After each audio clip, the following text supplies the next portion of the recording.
A Christmas Carol by Charles Dickens. Marley was dead, to begin with. There was no doubt whatever about that. The register of his burial was signed by the clergyman, the clerk, the undertaker, and the chief mourner. Scrooge signed it, and Scrooge's name was good upon change for anything he chose to put his hand to. Old Marley was as dead as a doornail. Mind, I don't mean to say that I know, of my own knowledge, what there is particularly dead about a doornail. I might have been inclined myself to regard a coffin nail as the deadest piece of ironmongery in the trade, but the wisdom of our ancestors is in the simile, and my unhallowed hands shall not disturb it. All the country is done for. You will therefore permit me to repeat emphatically that Marley was as dead as a doornail. Scrooge knew he was dead? Of course he did. How could it be otherwise? Scrooge and he were partners for I don't know how many years. Scrooge was his sole executor, his sole administrator, his sole assign, his sole residuary legatee, his sole friend and sole mourner. And even Scrooge was not so dreadfully cut up by the sad event, but that he was an excellent man of business on the very day of the funeral, and solemnized that it was an undoubted bargain. The mention of Marley's funeral brings me back to the point I started from. There was no doubt that Marley was dead. This must be distinctly understood, or nothing wonderful can come of the story I am going to relate. If we are not perfectly convinced that Hamlet's father died before the play began, there would be nothing more remarkable in his taking a stroll at night in an easterly wind upon his own ramparts than there would be in any other middle-aged gentleman rashly turning out after dark in a breezy spot, say St. Paul's churchyard, for instance, literally to astonish his son's weak mind. Scrooge never painted out old Marley's name. There it stood, years afterwards, above the warehouse door, Scrooge and Marley. The firm was known as Scrooge and Marley. Sometimes people new to the business called Scrooge Scrooge, and sometimes Marley, but he answered to both names. It was all the same to him. Oh, but he was a tight-fisted hand at the grindstone. Scrooge, a squeezing, wrenching, grasping, scraping, clutching, covetous old sinner, hard and sharp as flint, from which no steel had ever struck out generous fire, secret and self-contained, and solitary as an oyster. The cold within him froze his old features, nipped his pointed nose, shriveled his cheeks, stiffened his gait, made his eyes red, his thin lips blue, and spoke out shrewdly in his grating voice. A frosty rime was on his head, and his eyebrows, and his wiry chin. He carried his own low temperature always about with him. He iced his office of the dog days, and didn't thaw it 1 degree at Christmas. External heat and cold had little influence on Scrooge. No warmth could warm, no wintry weather could chill him. No wind that blew was bitterer than he, no falling snow was more intent upon its purpose, no pelting rain less open to entreaty. Foul weather didn't know whether to have him. The heaviest rain and snow and hail and sleet could boast of the advantage over him in only one aspect. They often came down handsomely, and Scrooge never did. Nobody ever stopped him in the street to say, with gladsome looks, "My dear Scrooge, how are you? When will you come to see me?" No beggars implored him to bestow a trifle. No children asked him what it was o'clock. No man or woman ever once in his whole life inquired the way to such and such a place of Scrooge. Even the blind men's dogs appeared to know him, and when they saw him coming on, they would tug at their owners into doorways and up courts, and then would wag their tails as though to say, "No eye at all is better than an evil eye, dark master." But what did Scrooge care? It was the very thing he liked, to edge his way around the crowded paths of life, warning all human sympathy to keep its distance, was what the knowing ones called nuts to Scrooge. Once upon a time, of all the good days in the year on Christmas Eve, old Scrooge sat busy in his counting-house. It was cold, bleak, biting weather, froggy withal, and you could hear the people in the court outside go wheezing up and down, beating their hands upon their breasts and stamping their feet upon the pavement stones to warm them. The city clocks had just gone 3, but it was quite dark already. It had not been light all day, and candles were flaring in the windows of the neighbouring offices like ruddy smears upon the palpable brown air. The fog came pouring in at every chink and keyhole, and was so dense without that although the court was of the narrowest, the houses opposite were mere phantoms. To To see the dingy cloud come drooping down, obscuring everything, one might have thought that nature lived hard by and was brewing on a large scale. The door of Scrooge's counting-house was open that he might keep his eye upon his clerk, who, in a dismal little cell beyond, a sort of tank, was copying letters. Scrooge had a very small fire, but the clerk's fire was so very much smaller that it looked like one coal. But he couldn't replenish it, for Scrooge kept the coal box in his own room, and so surely as the clerk came in with a shovel, the master predicted that it would be necessary for them to part. Wherefore the clerk put on his white comforter and tried to warm himself at the candle, in which effort, not being a man of strong imagination, he failed. "Good a Merry Christmas, Uncle! God save you!" cried a cheerful voice. It was the voice of Scrooge's nephew, who came upon him so quickly that this was the first intimation he had of his approach. "Bah!" said Scrooge. "Humbug!" He had so heated himself with rapid walking in the fog and frost, this nephew of Scrooge's, that he was all in a glow. His face was ruddy and handsome, his eyes sparkled, and his breath smoked again. "Christmas a humbug, Uncle?" said Scrooge's nephew. "You don't mean that, I'm sure." "I do," said Scrooge. "Merry Christmas! What right have you to be merry? What reason have you to be merry? You're poor enough." "Come then," said the nephew gaily. "What right have you to be dismal? What reason have you to be morose? You're rich enough." Scrooge, having no better answer ready on the spur of the moment, said "bah" again, followed it up with "humbug." "Don't be cross, Uncle," said the nephew. "What else can I be," returned the uncle, "when I live in such a world of fools as this? Merry Christmas! Out upon Merry Christmas! What Christmas time to you but a time for paying bills without money, a time for finding yourself a year older but not an hour richer, a time for balancing your books and having every item in 'em through a round dozen a months presented dead against you. If I could work my will," said Scrooge indignantly, "every idiot who goes about with Merry Christmas on his lips should be boiled with his own pudding, and buried with a stake of holly through his heart, he should." "Uncle," pleaded the nephew. "Nephew," returned the uncle sternly, "keep Christmas in your own way, and let me keep it in mine." "Keep it?" repeated Scrooge's nephew. "But you don't keep it." "Let me leave it alone, then," said Scrooge. "Much good may it do you. Much good has it ever done you." "There are many things from which I might have derived good, by which I have not profited, I dare say," returned the nephew. "Christmas among the rest. But I am sure I've always thought Christmas time, when it has come around, apart from the veneration due to its sacred name and origin, if anything belonging to it can be apart from that, as a good time, a kind, forgiving, charitable, pleasant time, the only time I know of in the long calendar of the year, when men and women seem by one consent to open their shut-up hearts freely, and to think of people below them as if they really were fellow passengers to the grave, and not another race of creatures bound to other journeys. And therefore, Uncle, though it has never put a scrap of gold or silver in my pocket, I believe that it has done me good and will do me good, and I say God bless it." The clerk in the tank involuntarily applauded. Becoming immediately sensible of the impropriety, he poked the fire and extinguished the last frail spark forever. "Let me hear another sound from you," said Scrooge, "and you'll keep your Christmas by losing your station. You're quite a powerful speaker, sir," he added, turning to his nephew. "I wonder you don't go into Parliament." "Don't be angry, Uncle. Come, dine with us tomorrow." Scrooge said that he would see him. Yes, indeed he did. He went the whole length of the expression, and said that he would see him in that extremity first. "But why?" cried Scrooge's nephew. "Why?" "Why did you get married?" said Scrooge. "Because I fell in love." "Because you fell in love," growled Scrooge, as if that was the only one thing in the world more ridiculous than a Merry Christmas. "Good afternoon." "Nay, Uncle, but you never came to see me before happened. Why give it as a reason for not coming now?" "Good afternoon," said Scrooge. "I want nothing from you. I ask nothing of you. Why cannot we be friends?" "Good afternoon," said Scrooge. "I am sorry, with all my heart, to find you so resolute. We have never had any quarrel to which I have been a party, but I have made the trial in homage to Christmas, and I'll keep my Christmas humour to the last. So a Merry Christmas, Uncle."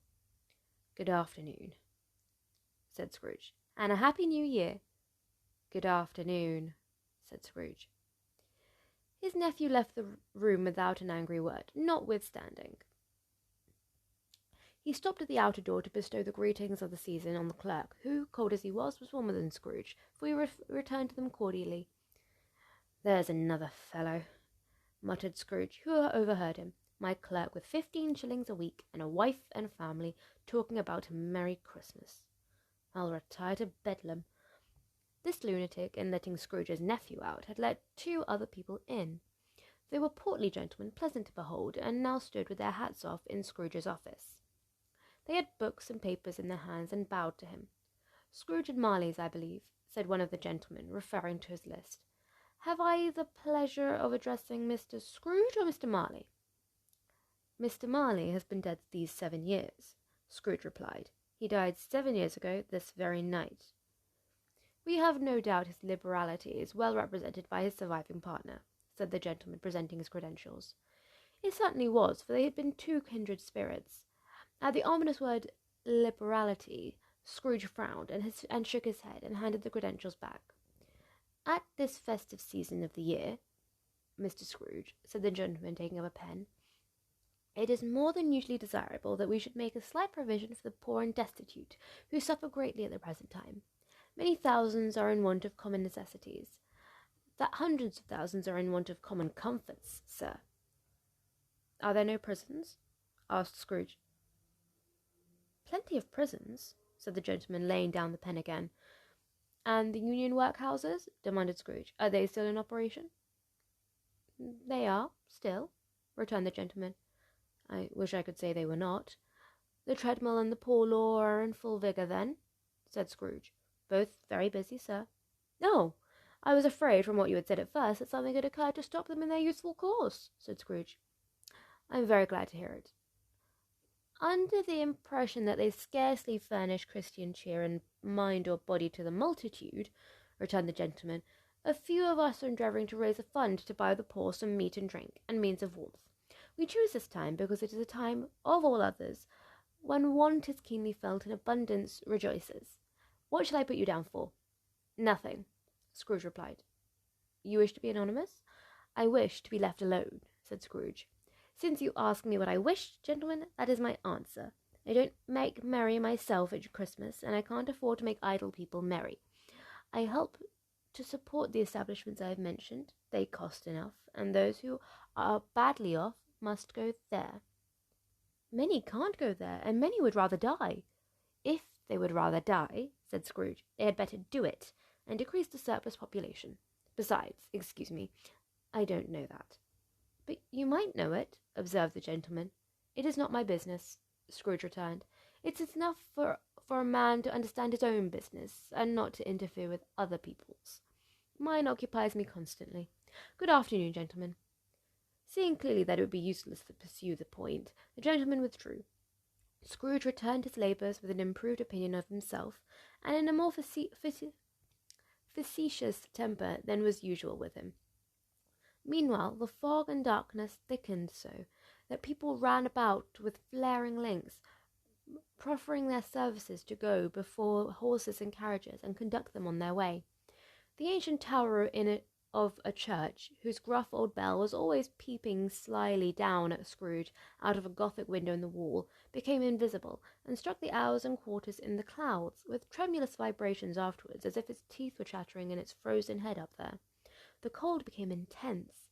In the main street, at the corner of the court, some labourers were repairing the gas pipes, and had lit a great fire in a brazier, round which a party of ragged men and boys were gathered, warming their hands and winking their eyes before the blaze in rapture. The water plug being left in solitude, its overflowing sullenly congealed, and turned to misanthropic ice. The brightness of the shops, where holly sprigs and berries crackled in the lamp heat of the windows, made pale faces ruddy as they passed. Poulterers' and grocers' trays became a splendid joke, a glorious pageant, with which it was next to impossible to believe that such dull principles as bargain and sale had anything to do. The Lord Mayor, in the stronghold of the mighty mansion house, gave orders to his 50 cooks and butlers to keep Christmas as a Lord Mayor's household should, and even the little tailor, whom he had fined 5 shillings on the previous Monday for being drunk and bloodthirsty in the streets, stirred up tomorrow's pudding in his garret, while his lean wife and the baby sallied out to buy the beef. Foggier yet and colder, piercing, cold, biting, searching cold. If the good St. Dunstan had but nipped the evil spirit's nose with a touch of such weather as that, instead of using his familiar weapons, then indeed he would have roared to lusty purpose. The owner of one scant young nose gnawed and mumbled at the hungry cold as bones and gnawed by dogs stooped down at Scrooge's keyhole to regale him with the Christmas carol. But at the first sound of "God bless you, merry gentlemen, may nothing you dismay," Scrooge seized a ruler with such energy of action that the singer fled in terror, leaving the keyhole to the fog in even more congenial frost. At length the hour of shutting up the counting-house arrived. With an ill will, Scrooge dismounted from his stool and tacitly admitted the fact to the expectant clerk in the tank, who instantly snuffed his candle out and put on his hat. "You'll want all day tomorrow, I suppose," said Scrooge. "If quite convenient, sir." "It's not convenient," said Scrooge, "and it's not fair. If I was to stop half-a-crown for it, you'd think yourself ill-used, I'll be bound." The clerk smiled faintly. "And yet," said Scrooge, "you don't think me ill-used when I pay a day's wages for no work." The clerk observed that it was only once a year. "A poor excuse for picking a man's pocket every 25th of December," said Scrooge, buttoning his greatcoat to the chin. "But I suppose you must have the whole day. Be here all the earlier next morning." The clerk promised that he would, and Scrooge walked out with a growl. The office was closed with a twinkling, and the clerk, with the long ends of his white comforter dangling below his waist, for he boasted no greatcoat, went down a slide of Cornhill at the end of a lane of boys 20 times, in honour of its being Christmas Eve, and then ran home to Camden Town as hard as he could pelt to play at blindman's buff. Scrooge took his melancholy dinner in his usual melancholy tavern, having read all the newspapers, and beguiled the rest of the evening with his banker's book, and went home to bed. He lived in chambers which had once belonged to his deceased partner. They were a gloomy suite of rooms, in a lowering pile of building up a yard, where it had so little business to be that one could scarcely help fancying it must have run there when it was a young house, playing at hide-and-seek with other houses and forgotten the way out again. It was old enough now, and dreary enough, that no one lived in it but Scrooge, all the other rooms being all let out as offices. The yard was so dark that even Scrooge, who knew its every stone, was fain to grope with his hands. The fog and frost so hung about the black old gateway of the house that it seemed as if the genius of the weather sat in mournful meditation on the threshold. Now, it is a fact that there was nothing at all particular about the knocker on the door, except that it was very large. It is also a fact that Scrooge had seen it, night and morning, during his whole residence at the place. Also that Scrooge had as little of what is called fancy about him as any man in the city of London, even including, which is a bold word, the corporation, alderman, and livery. Let it also be borne in mind that Scrooge has not bestowed one thought on Marley since his last mention of the 7 years dead partner that afternoon. Then let any man explain to me, if he can, how it happened that Scrooge, having his key in the lock of the door, saw in the knocker, without its undergoing any immediate process of change, not a knocker, but Marley's face. Marley's face. It was not an impenetrable shadow as the other objects in the yard were, but it had a dismal look about it, like a bad lobster in a dark cellar. It was not angry or ferocious, but looked at Scrooge as Marley used to look, with ghostly spectacles turned up on its ghostly forehead. The hair was curiously stirred, as if by breath or hot air, and though the eyes were wide open, they were perfectly motionless. That, and its livid colour, made it horrible, but its horror seemed to be in spite of the face and beyond its control, rather than a part or of its own expression. As Scrooge looked fixedly at this phenomenon, it was a knocker again. To say that he was not startled, or that his blood was not conscious of the terrible sensation to which it had been a stranger from infancy, would be untrue. But he put his hand upon the key he had relinquished, turned it sturdily, walked in, and lighted his candle. He did pause, with a moment's irresolution, before he shut the door, and he did look cautiously behind it first, as if he half expected to be terrified with the sight of Marley's pigtails sticking out into the hall. but there was nothing on the back of the door except the screws and nuts that held the knocker on. So he went pooh, puh, and closed it with a bang. The sound resounded throughout the house like thunder. Every room above and every cask in the wine merchant's cellars below appeared to have a separate peal of echoes of its own. Scrooge was not a man to be frightened by echoes. He fastened the door and walked across the hall and up the stairs, slowly, too, trimming his candle as he went. You may talk vaguely about driving a coach and six up a good old flight of stairs, or through a bad young Act of Parliament, but I mean to say you might have got a hearse up that staircase and taken it broadwise, with a splinter bar towards the wall and the door towards the balustrades, and done it easy. There was plenty of width for that, and room to spare, which is perhaps the reason why Scrooge thought he saw a locomotive hearse going on before him in the gloom.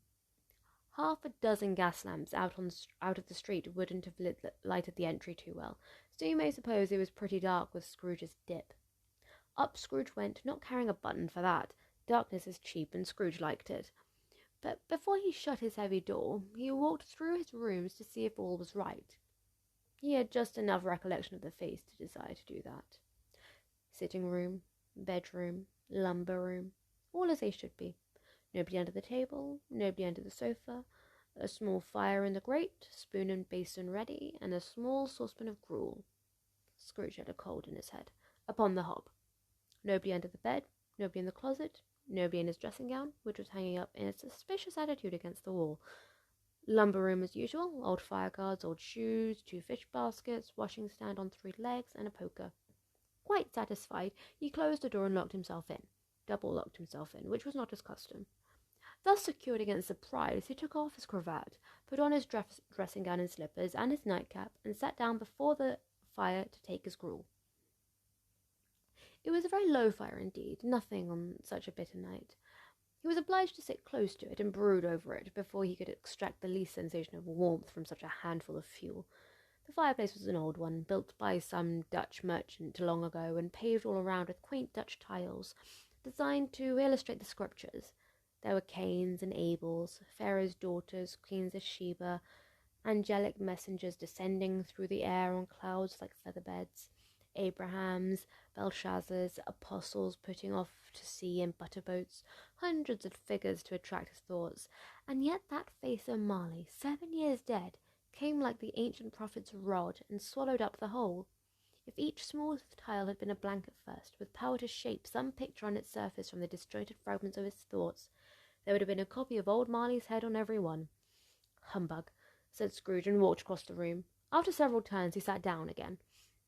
As he threw his head back in the chair, his glance happened to rest upon a bell, a disused bell that hung in the room, and communicated for some purpose now forgotten with a chamber in the highest story of the building. It was with great astonishment and with a strange inexplicable dread that as he looked, he saw this bell begin to swing. It swung so softly in the outset that it scarcely made a sound, but soon it rang out loudly, and so did every bell in the house. This might have lasted half a minute or a minute, but it seemed an hour. The bells ceased as they had begun, together. They were succeeded by a clanking noise deep down below, as if some person were dragging a heavy chain over the casks in the wine merchant's cellar.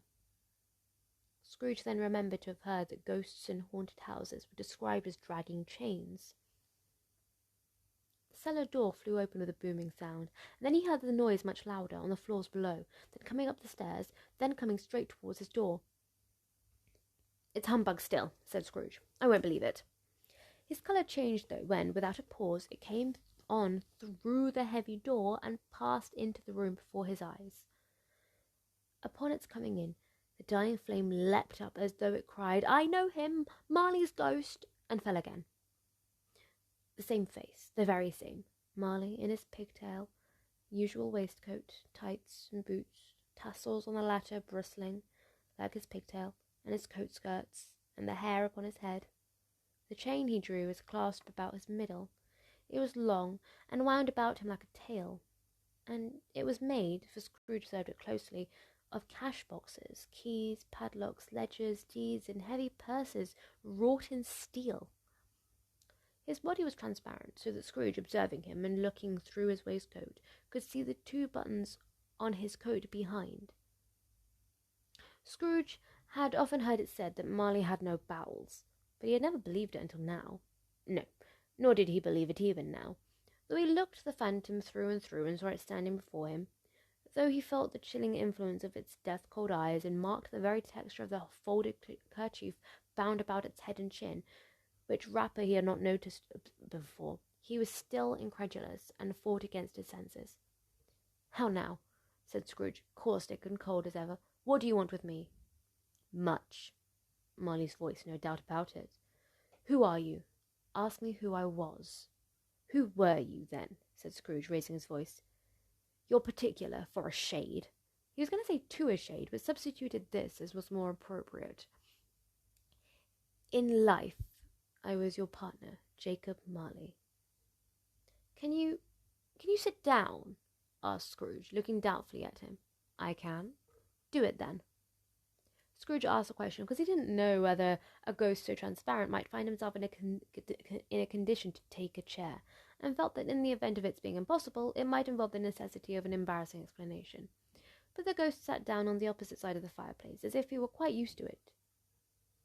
"You don't believe in me," observed the ghost. "I don't," said Scrooge. "What evidence would you have of my reality beyond that of your own senses?" "I don't know," said Scrooge. "Why do you doubt your own senses?" "Because," said Scrooge, "a little thing affects them. A slight disorder of the stomach makes them cheats.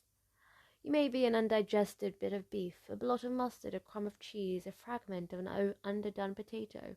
There's more of gravy than of grave about you, whatever you are." Scrooge was not much in the habit of cracking jokes, nor did he feel in his heart by any means waggish then. The truth is that he tried to be smart, as a means of distracting his own attention, and keeping down his terror, for the spectre's voice disturbed the very marrow in his bones. To sit, still staring at those fixed, glazed eyes, in silence for a moment, would play, Scrooge felt, the very deuce with him. There was something very awful, too, about the spectre's being provided with an infernal atmosphere of its own. Scrooge could not feel it himself, but this was clearly the case, for though the ghost sat perfectly motionless, its hair and skirts and tassels were still agitated as if by the hot vapour from an oven. "You see this toothpick?" said Scrooge, returning quickly to the charge, for the reason just assigned, and wishing, though it were only for a second, to divert the vision's stony gaze from himself. "I do," replied the ghost. "You are not looking at it," said Scrooge. "But I see it," said the ghost, notwithstanding. "Well," returned Scrooge, "I have but to swallow this, and be for the rest of my days persecuted by a legion of goblins, all of my own creation. Humbug, I tell you, humbug!" At this the spirit raised a frightful cry and shook its chains with such a dismal and appalling noise that Scrooge held on tight to his chair to save himself from falling in a swoon. But how much greater was his horror when the phantom started taking off the bandage round its head, as if it were too warm to wear indoors. Its lower jaw dropped down upon its breast.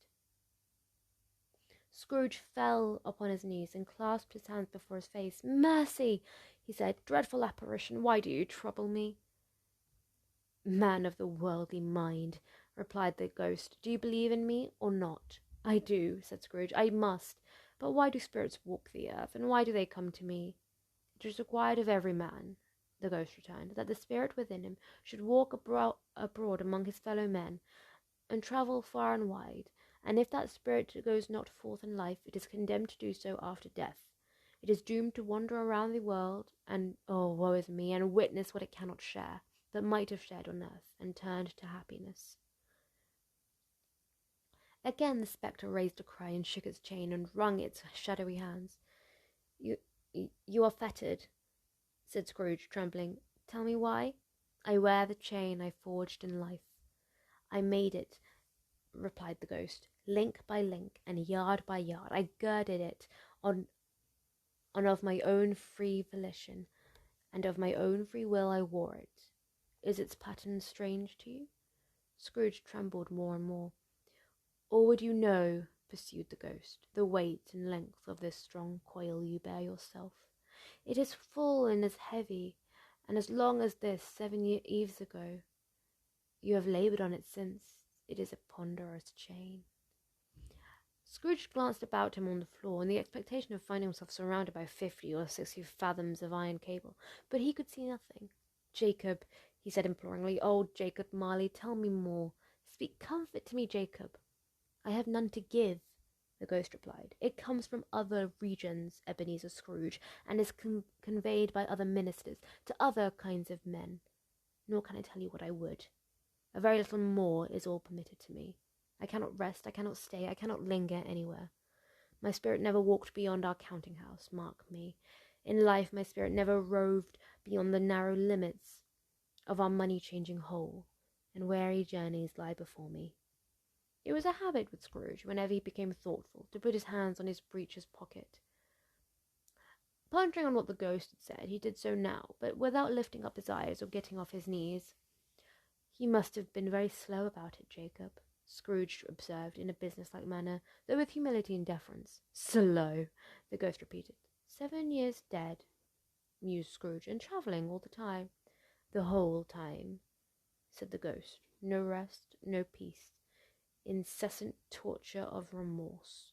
"You travel fast?" said Scrooge. "On the wings of the wind," replied the ghost. "You might have got over a great quantity of ground in 7 years," said Scrooge.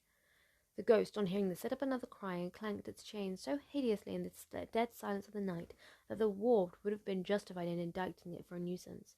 "Oh, captive, bound, and double ironed," cried the phantom, "not to know that ages of incessant labour by immortal creatures for this earth must pass into eternity before the good of which it is susceptible is all developed. Not to know that any Christian spirit working kindly in its little sphere, whatever it may be, will find its mortal life too short for its vast means of usefulness.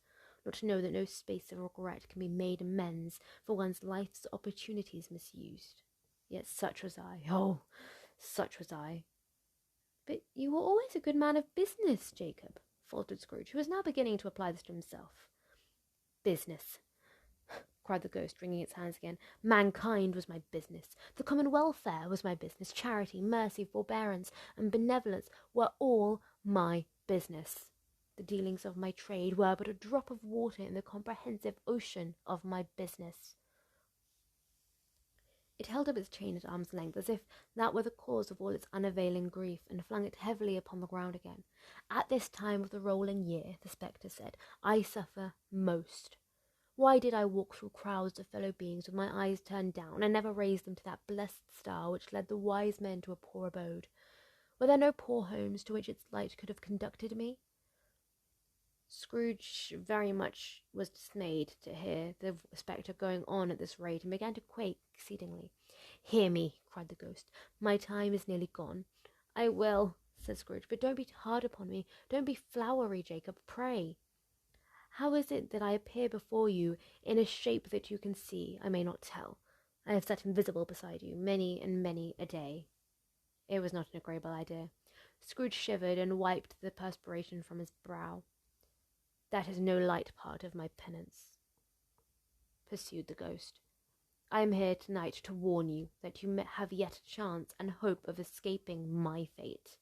A chance and hope of my procuring, Ebenezer." "You always were a good friend to me," said Scrooge. "Thank ye." "You will be haunted," resumed the ghost, "by 3 spirits. Scrooge's countenance fell almost as low as the ghost's had done. "Is that the chance and hope you mentioned, Jacob?" he demanded in a faltering voice. "It is." I think I'd rather not," said Scrooge. "Without their visits," said the ghost, "you cannot hope to shun the path I tread. Expect the first tomorrow, when the bell tolls 1. "Couldn't I take them all at once and have it over, Jacob?" hinted Scrooge. "Expect the second on the next night at the same hour, and the third upon the next night when the last stroke of 12 has ceased to vibrate. Look to see me no more, and look that, for your own sake, you remember what has passed between us." When it had said these words, the spectre took its wrapper from the table and bound it round its head as before. Scrooge knew this, by the smart sound its teeth made, when the drawers were brought together by the bandage. He ventured to raise its eyes again, and found his supernatural visitor confronting him in an erect attitude, with its chain wound over it and about its arm. The apparition walked backwards from him, and at every step it took, the window raised itself a little, so that when the spectre reached it, it was wide open. It beckoned Scrooge to approach, which he did. When they were within 2 paces of each other, Marley's ghost held up its hand, warning him to come no nearer. Scrooge stopped. Not so much in obedience as in surprise and fear, for on the raising of the hand, he became sensible of confused noises in the air, incoherent sounds of lamentation and regret, wailings inexpressibly sorrowful and self-accusatory. The spectre, after listening for a moment, joined in the mournful dirge and floated out upon the bleak, dark night. Scrooge followed to the window, desperate in his curiosity. He looked out.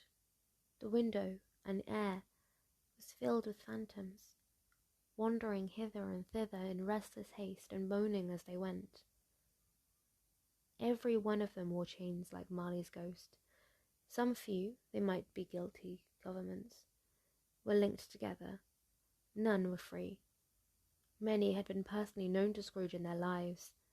He had been quite familiar with one old ghost in a white waistcoat with a monstrous iron safe attached to its ankle, who cried piteously at being unable to assist a wretched woman with an infant whom it saw below, upon a doorstep. The misery was with them all, and was clearly that they sought to interfere for good in human matters and had lost the power forever. Whether these creatures faded into mist or mist enshrouded them, he could not tell, but they and their spirit voices faded together, and the night became as it had been when he walked home. Scrooge closed the window and examined the door by which the ghost had entered. It was double locked, as he had locked it with his own hands, and the bolts were undisturbed.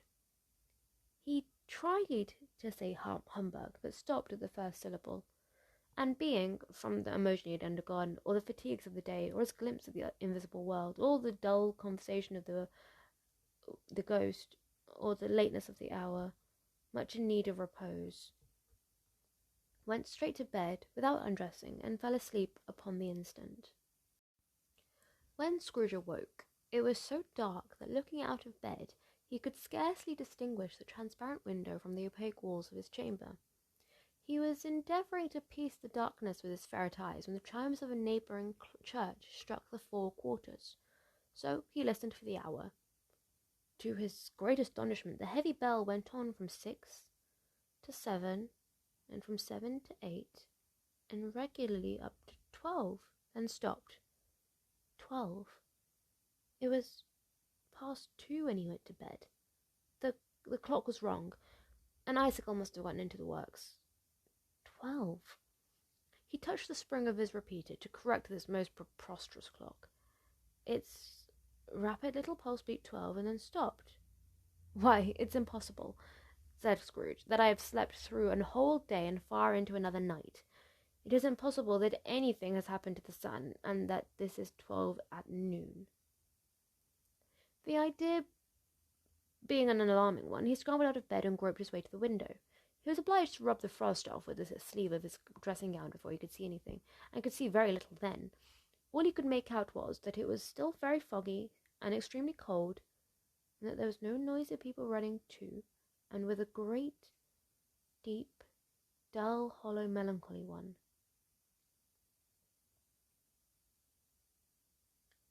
Light flashed up in the room upon the instant, and the curtains of his bed were drawn. The curtains of his bed were drawn aside, I tell you, by a hand. Not the curtains at his feet, nor the curtains at his back, but those to which his face was addressed. The curtains of his bed were drawn aside, and Scrooge, starting up into a half-recumbent attitude, found himself face to face with an unearthly visitor who drew them. As close to it as I am now to you, and I am standing in the spirit at your elbow. It was a strange figure, like a child, yet not so like a child as like an old man, viewed through some supernatural medium, which gave him the appearance of having receded from the view, and being diminished to a child's proportions.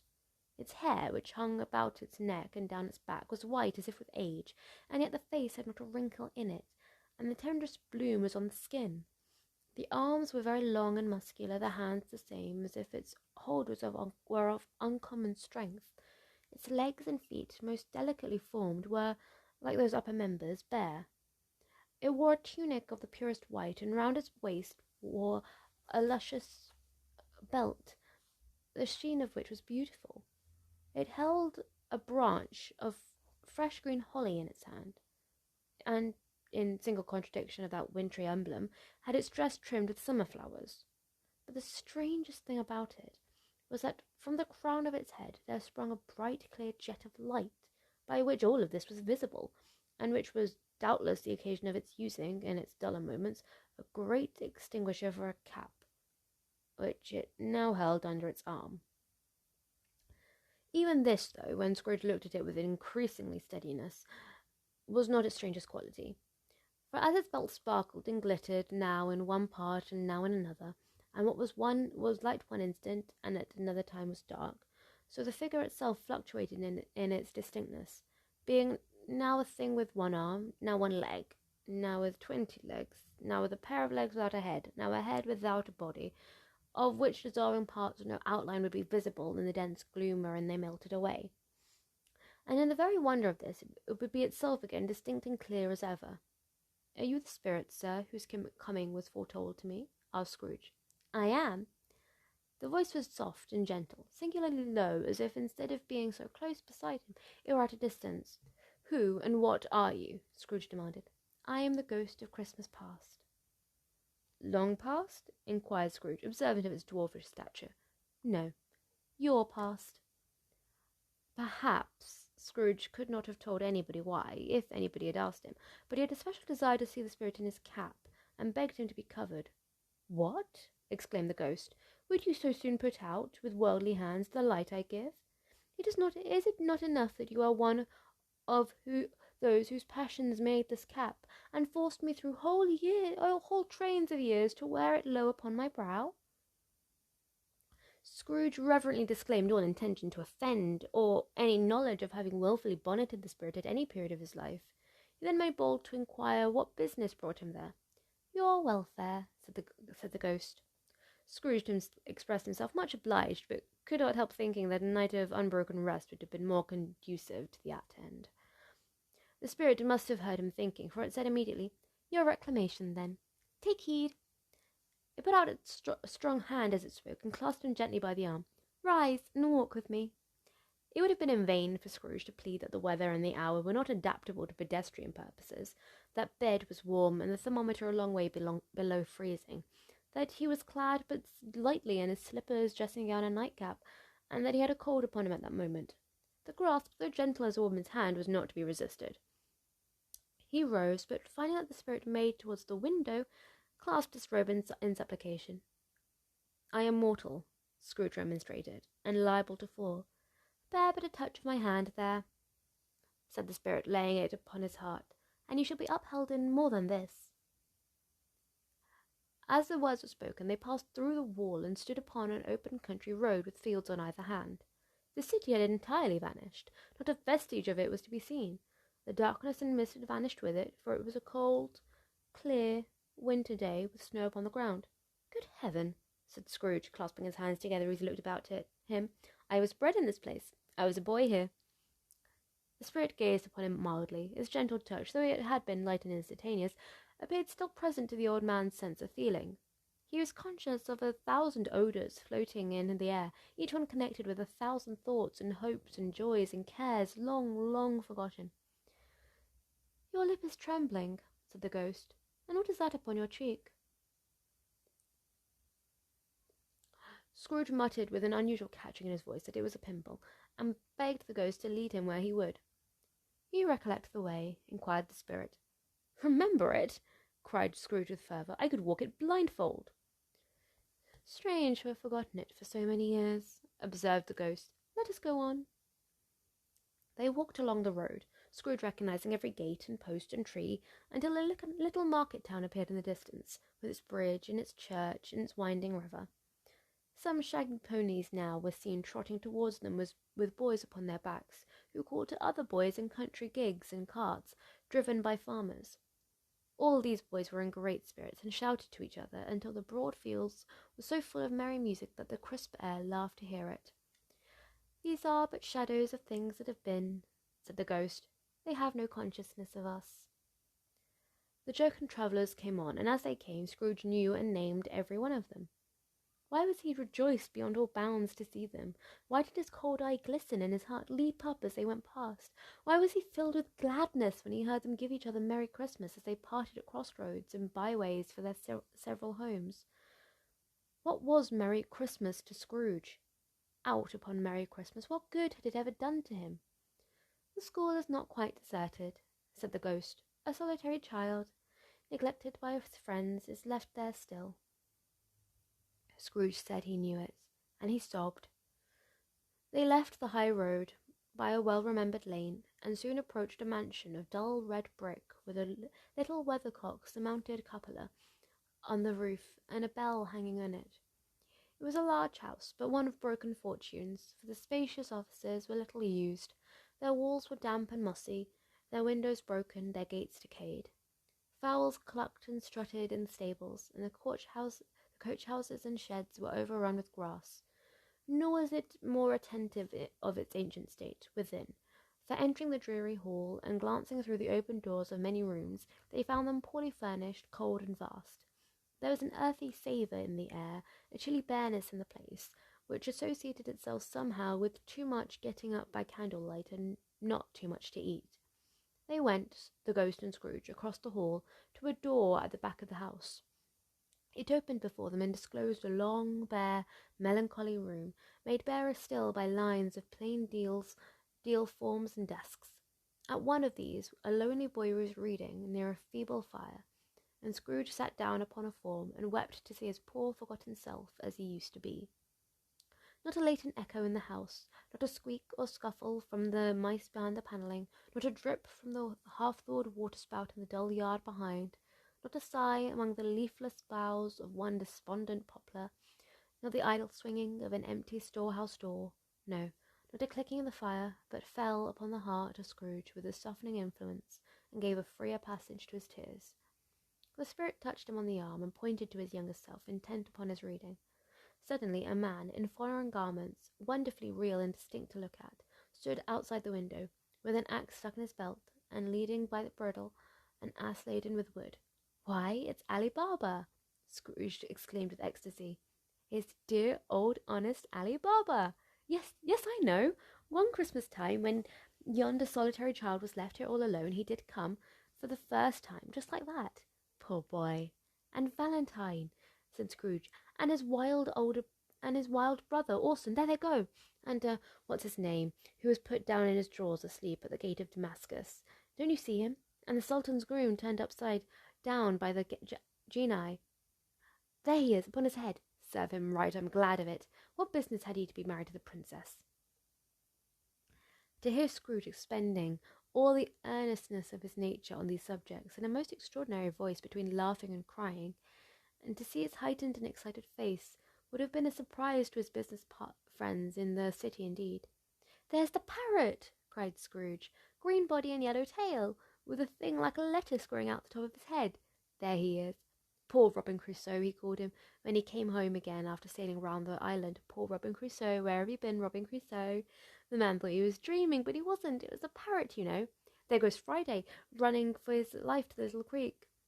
Halloa, hoop, hallo."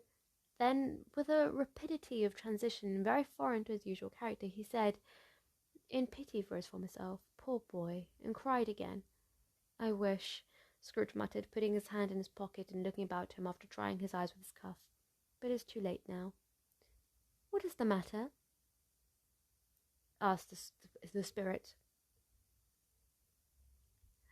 "Nothing," said Scrooge, "nothing. There was a boy singing a Christmas carol at my door last night. I should like to have given him something, that's all." The ghost smiled thoughtfully and waved his hand, saying as it did so, "Let us see another Christmas." Scrooge's former self grew larger at the words, and the room became a little darker and more dirty. The panels shrunk, the windows cracked, the fragments of plaster fell out of the ceiling, and the naked laths were shown instead. But how all this was brought about, Scrooge knew no more than you do. He only knew that it was quite correct, that everything had happened so, that there he was, alone again, when all the other boys had gone home for the jolly holidays. He was not reading now, but walking up and down despairingly. Scrooge looked at the ghost, and with a mournful shaking of his head, glanced anxiously towards the door. It opened, and a little girl, much younger than the boy, came darting in, putting her arms around his neck, and often kissing him, addressed him as her dear, dear brother. "I have come to bring you home, dear brother," said the child, clapping her tiny hands and bending down to laugh. "To bring you home, home, home." "Home, yes, Fan," replied the boy. "Yes," said the child, brimful, full of glee. "Home for good and all. Home for ever and ever. Father is so much kinder than he used to be, that home's like heaven. He spoke so gently to me one dear night when I was going to bed, that I was not afraid to ask him once more if you might come home, and he said yes, you should, and sent me in a coach to bring you. And you're to be a man," said the child, opening her eyes, "and to never come back here again. But first we're to be together all the Christmas long, and to have the merriest time in the world." "You are quite a woman, little Fan," exclaimed the boy. She clapped her hands and laughed, and tried to touch his head, but being too little, laughed again, and stood on tiptoe to embrace him. Then she began to drag him, in her childish eagerness, towards the door, and he, nothing loth to do, accompanied her. A terrible voice in the hall cried, "Bring down Master Scrooge's box there!" And in the hall appeared the schoolmaster himself, who glared on Master Scrooge with a ferocious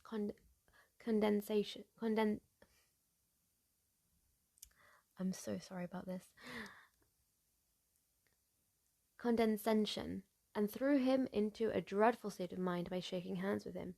He then surveyed him and his sister into the veriest old well of a shivering best parlour that ever was seen, where the maps upon the wall and the celestial and terrestrial globes in the windows were waxy with cold. Here he produced a decanter of curiously light wine, and a block of curiously heavy cake, and administered instalments of these dainties to the young people, at the same time sending out a meagre servant to offer a glass of something to the post-boy, who answered that he thanked the gentleman, if it was the same tap as he had before, he had rather not.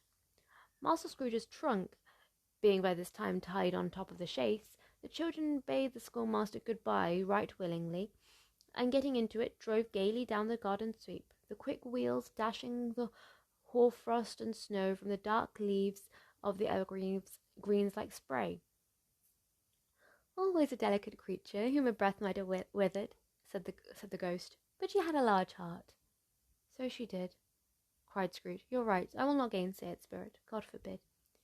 "She died a woman," said the ghost, "and had, as I think, children." "One child," Scrooge returned. True, said the ghost. "Your nephew." Scrooge seemed uneasy in his mind, and answered briefly, "Yes." Although they had but that moment left the school behind them, they were now in the busy thoroughfares of a city, where shadowy passengers passed and repassed, where shadowy carts and coaches battled for the way, and all the strife and tumult of a real city were. It was made plain enough by the dressing of the shops that here too it was Christmas time again, but it was evening, and the streets were lighted up. The ghost stopped at a certain warehouse door and asked Scrooge if he knew it. "Know it?" said Scrooge. "Was I apprenticed here?"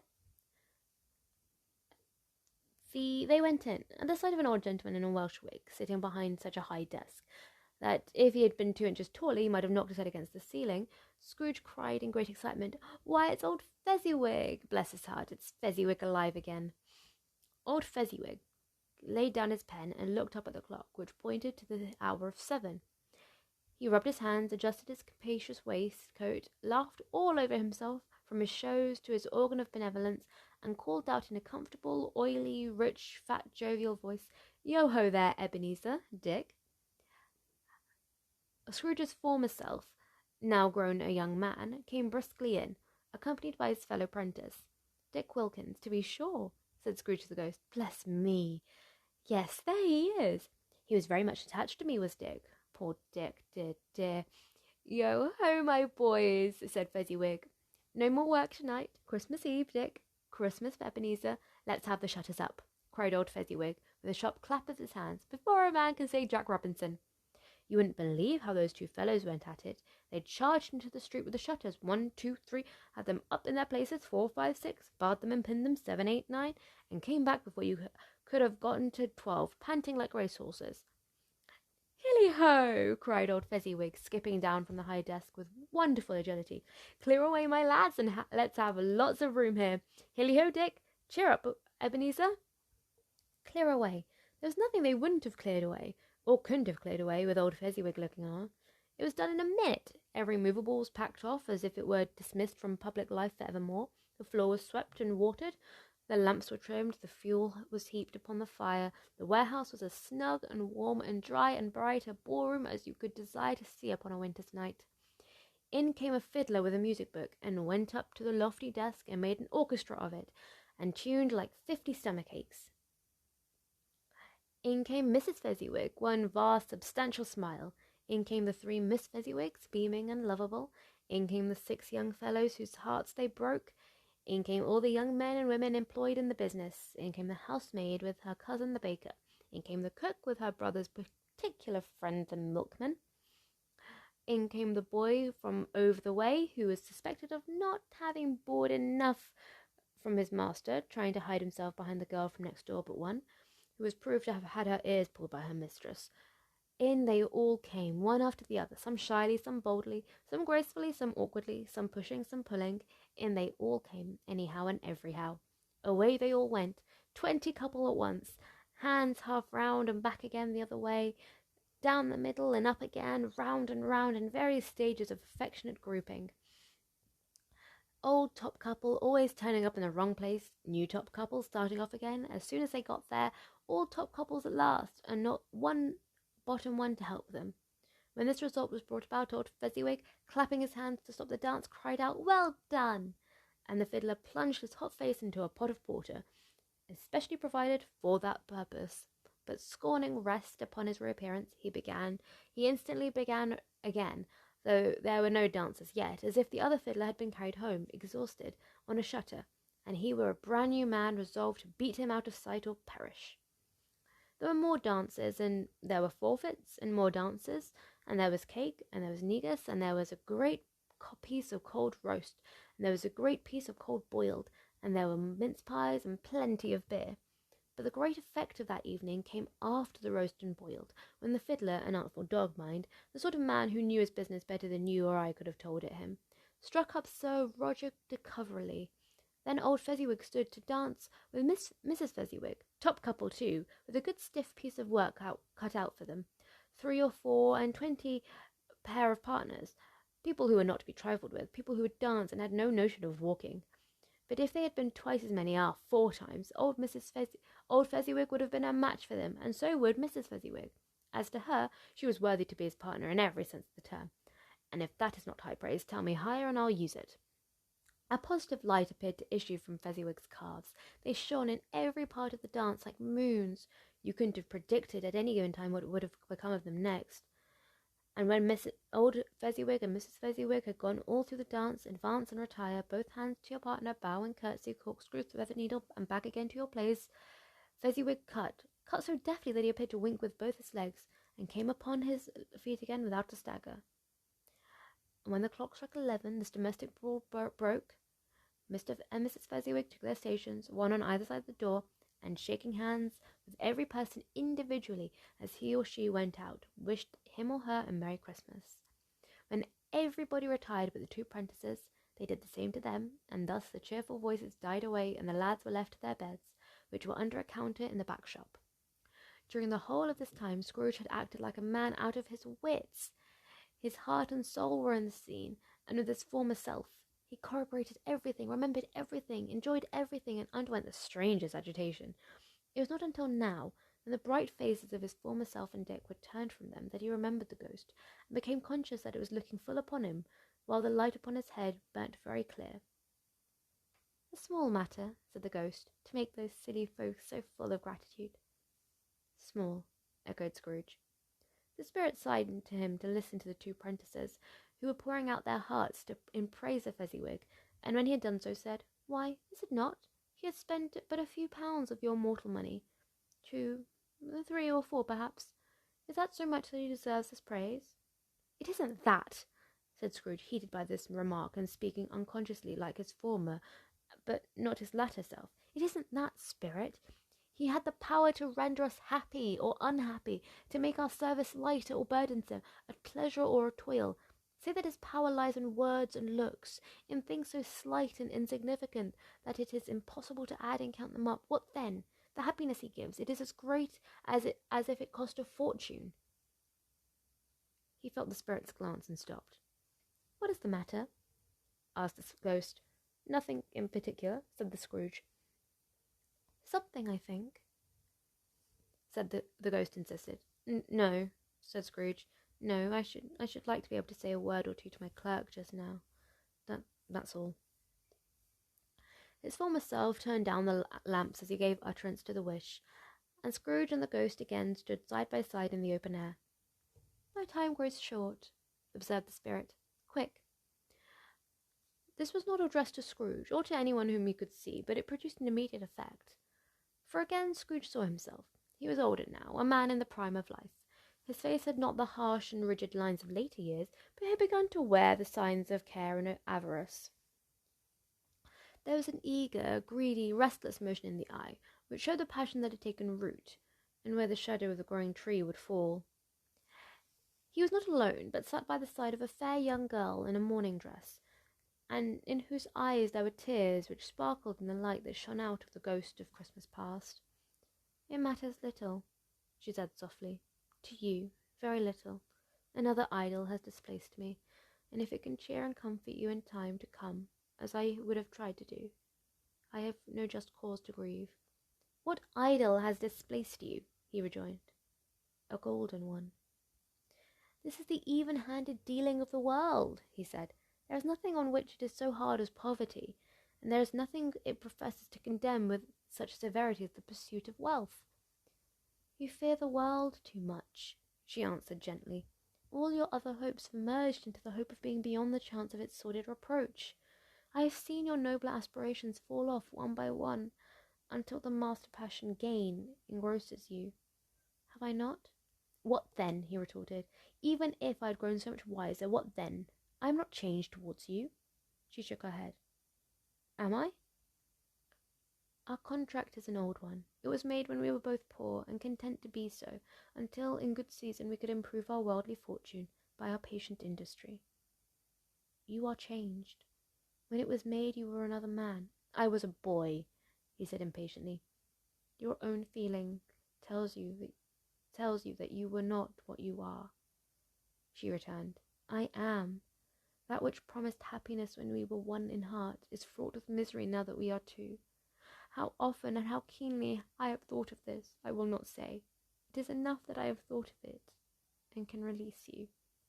Have I ever sought release? In words, no, never. In what then? In a changed nature, in an altered spirit, in another atmosphere of life, another hope as its great end. In everything that made my love of any worth or value in your sight. If this had never been between us, said the girl, looking mildly, but with steadiness upon him, tell me, would you seek me out and try to win me now? No. He seemed to yield to the justice of the supposition in spite of himself, but he said with a great struggle, You think not? I would gladly think otherwise if I could, she answered. Heaven knows, when I have learned truth like this, I know how strong and irresistible it must be. But if you were free today, tomorrow, yesterday, can I even believe that you would choose a dowerless girl, you who in your very confidence with her weigh everything by gain, or choosing her if for a moment you were false enough to your one guiding principle to do so? Do I not know that your repentance and regret would surely follow? I do, and I release you with a full heart for the love of him you once were. He was about to speak, but with her head turned from him, she resumed. You may. The memory of what is past half makes me hope you will have pain in this, a very, very brief time, and then you will dismiss the recollection of it, gladly, as an unprofitable dream, from which it happened well that you awoke. May you be happy in the life you have chosen. She left him, and they parted. Spirit, he said, show me no more. Conduct me home. Why do you delight to torture me? One shadow more, exclaimed the ghost. No more, cried Scrooge. No more. I don't wish to see it. Show me no more. but the relentless ghost pinioned him in both arms and forced him to observe what happened next. They were in another scene and place, a room, not very large or handsome, but full of comfort. Next to the fire sat a beautiful young girl, so like that last that Scrooge believed it was the same, until he saw her, now a comely matron, sitting opposite her daughter.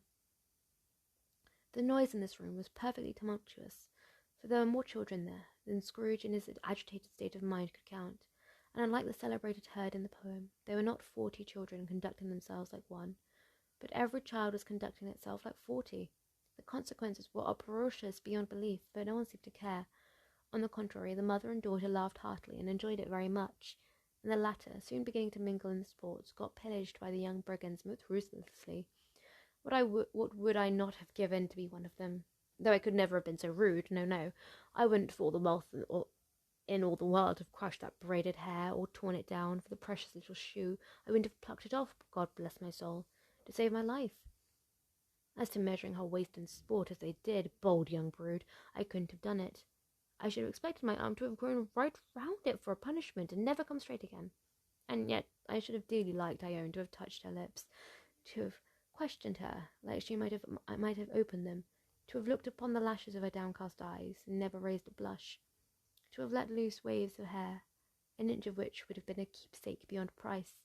In short, I would have liked, I do confess, to have had the lightness license of a child, and yet to have been man enough to know its value. But now a knocking of the door was heard, and a rush immediately ensued that she, with laughing face and plundered dress, was borne towards it, the centre of a flushed and boisterous group, just in time to greet the father, who had come home attended by a man laden with Christmas toys and presents. And the shouting and struggling, and the onslaught that was made of the defenceless porter, the scaling him with chairs for ladders to dive into his pockets, to spoil him of brown paper parcels, hold on tight by his cravat, hug him round the neck, pummel his back, and kick his legs in irrepressible affection, the shouts of wonder and delight with which the development of every package was received, the terrible announcement that the baby had taken in the act of putting the doll's frying pan into his mouth, and was more than suspected of having swallowed a fictitious turkey, glued on to a wooden platter. The immense relief of finding this a false alarm, the joy and gratitude and ecstasy, they were all indescribably alike. It was enough that by degrees the children and their emotions got out of the parlour, and by one stair at a time up to the top of the house, where they went to bed, and so subsided. And now Scrooge looked on more attentively than ever, when the master of the house, having his daughter leaning fondly on him, sat down with her and his mother, and her mother at his own fireside, when he thought that such another creature, quite as graceful and as full of promise, might have called him father, and been a springtime in the haggard winter of his life, his sight grew very dim indeed. "Belle," said the husband, looking to his wife with a smile, "I saw an old friend of yours this afternoon." "Who was it?" "Guess." "How can I? Don't I know?" she added in the same breath, laughing as he laughed. "Mr. Scrooge." Mr. Scrooge it was. I passed his office window, and as it was not shut up and he had a candle inside, I could scarcely help seeing him. His partner lies upon the point of death, I hear, and there he is, sat alone. Quite alone in the world, I do believe. "Spirit," said Scrooge in a broken voice, "remove me from this place." "I told you, these are shadows of the things that have been," said the ghost. "That they are what they are, do not blame me." "Remove me," Scrooge exclaimed. "I cannot bear it." He turned upon the ghost, and seeing that it looked upon him with a face in which in some way there was fragments of all the faces it had shown me, wrestled with it. "Leave me, take me back, haunt me no longer." In the struggle, if that can be called a struggle, in which the ghost, with no visible resistance of his own part, was undisturbed by any effort of its adversary, even, Scrooge observed that its light was burning high and bright, and dimly connecting that with its influence over him, he seized the extinguisher cap, and by sudden action pressed it down upon its head. The spirit dropped beneath it, so that the extinguisher covered its whole form.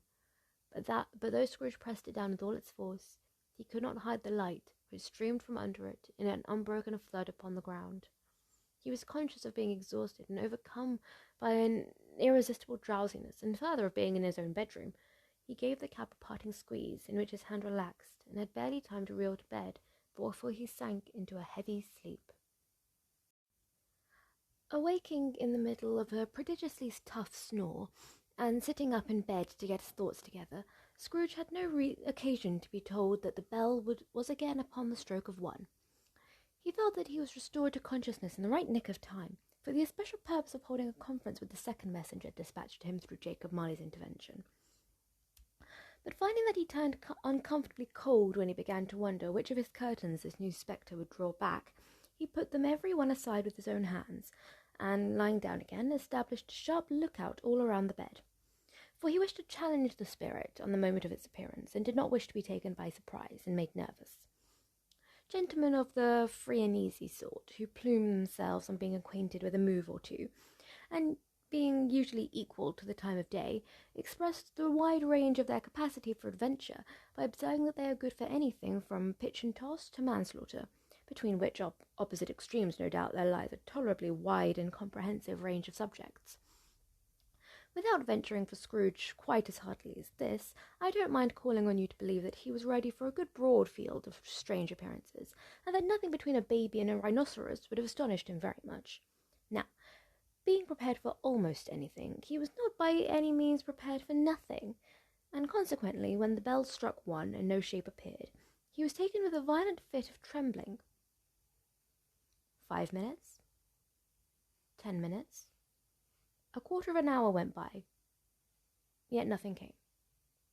All this time he lay upon his bed, the very core and centre of a blaze of ruddy light which streamed upon it when the clock proclaimed the hour, and which, being only light, was more alarming than a dozen ghosts, as he was powerless to make out what it meant or would be at, and was sometimes apprehensive that he might be at that very moment an interesting case of spontaneous combustion, without having the consolation of knowing it. At last, however, he began to think, as you or I would have thought at first, for it is always the person not in the predicament who knows what ought to have been done in it, and would unquestionably have done it too. At last, as they began to think that the source and secret of this ghostly light might be in the adjoining room, from whence, on further tracing, it did seem to shine. This idea taking full possession of his mind, he got up softly and shuffled in his slippers to the door. The moment Scrooge's hand was on the lock, a strange voice called him by his name and bade him enter. He obeyed. It was his own room, there was no doubt about that, but it had undergone a surprising transformation. The walls and ceiling were so hung with living green that it looked a perfect grove, from every part of which bright gleaming berries glistened. The crisp leaves of holly, mistletoe, and ivy reflected back the light, as if so many little mirrors had been scattered there, and such a mighty blaze went roaring up the chimney as that dull petrification of a hearth had never known it in Scrooge's time, or Marley's, or for many a winter season gone. Heaped up on the floor to form a kind of throne were turkeys, wreaths of sausages, mince pies, plum puddings, barrels of oysters, red-hot chestnuts, cherry-cheeked apples, juicy oranges, luscious pears, immense 12 cakes, and seething bowls of punch that made the chamber dim with their delicious steam. In easy state upon this couch there sat a jolly giant, glorious to see, who bore a glowing torch in shape not unlike Plenty's horn, and held it up, high up, to shed its light on Scrooge as he came peeping round the door. "Come in," exclaimed the ghost. "Come in, and know me better, man." Scrooge entered timidly, and hung his head before the spirit. He was not the dogged Scrooge he had been, and, though the spirit's eyes were clear and kind, he did not like to meet them. "I am the ghost of Christmas present," said the spirit. "Look upon me." Scrooge reverently did so. It was clothed in a simple green robe or mantle, bordered with white fur. This garment hung so loosely on the figure that its capacious breast was bare, as if disdaining to be warded or concealed by any artifice. Its feet, observable beneath the ample folds of the garment, were also bare, and on its head it wore no other covering than a holly wreath, set here and there with shining icicles. Its dark brown curls were long and free as its genial face, its sparkling eye, its open hand, its cheery voice, its unconstrained demeanour, and its joyful air. Girded round its middle was an antique scabbard, but no sword was in it, and the ancient sheath was eaten up with rust. "You've never seen the like of me before," exclaimed the spirit. "Never," Scrooge made answer to it.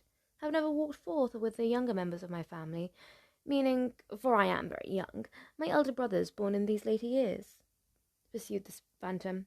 "I don't think I have," said Scrooge. "I'm afraid I have not.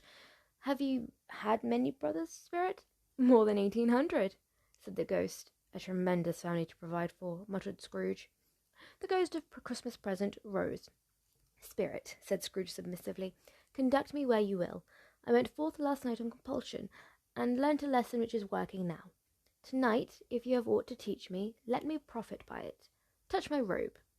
Scrooge did as he was told, and held it fast. Holly, mistletoe, red berries, ivy, turkeys, geese, game, poultry, brawn, meat, pigs, sausages, oysters, pies, puddings, fruit, and punch all vanished instantly.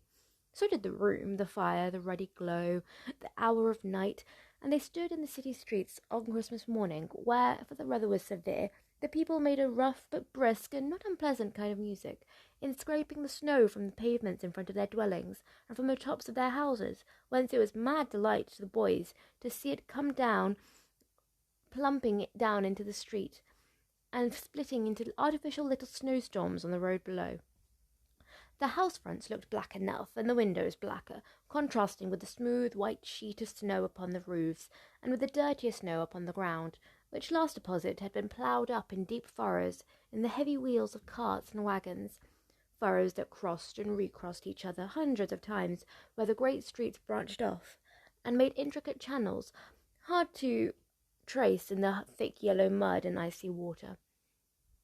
The sky was gloomy, and the shortest streets were choked up with a dingy mist, half thawed, half frozen, whose heavier particles descended in a shower of sooty atoms, as if all the chimneys in Great Britain had, by one consent, caught fire and were blazing away to their dear hearts' content.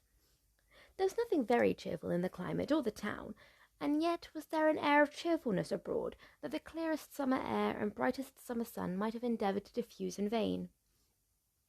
For the people who were shovelling away on the housetops were jovial and full of glee, calling out to one another from the parapets, and now and then exchanging a facetious snowball, better-natured muscle by far than many a wordy jest, laughing heartily if it went right, and not less heartily if it went wrong.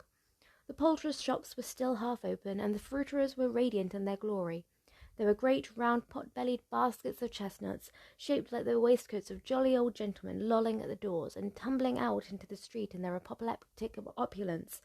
There were ruddy, brown-faced, broad-girthed Spanish onions, shining in the fatness of their growth like Spanish friars, and winking from their shelves in wanton slyness at the girls as they went by, and glanced demurely at the hung-up mistletoe.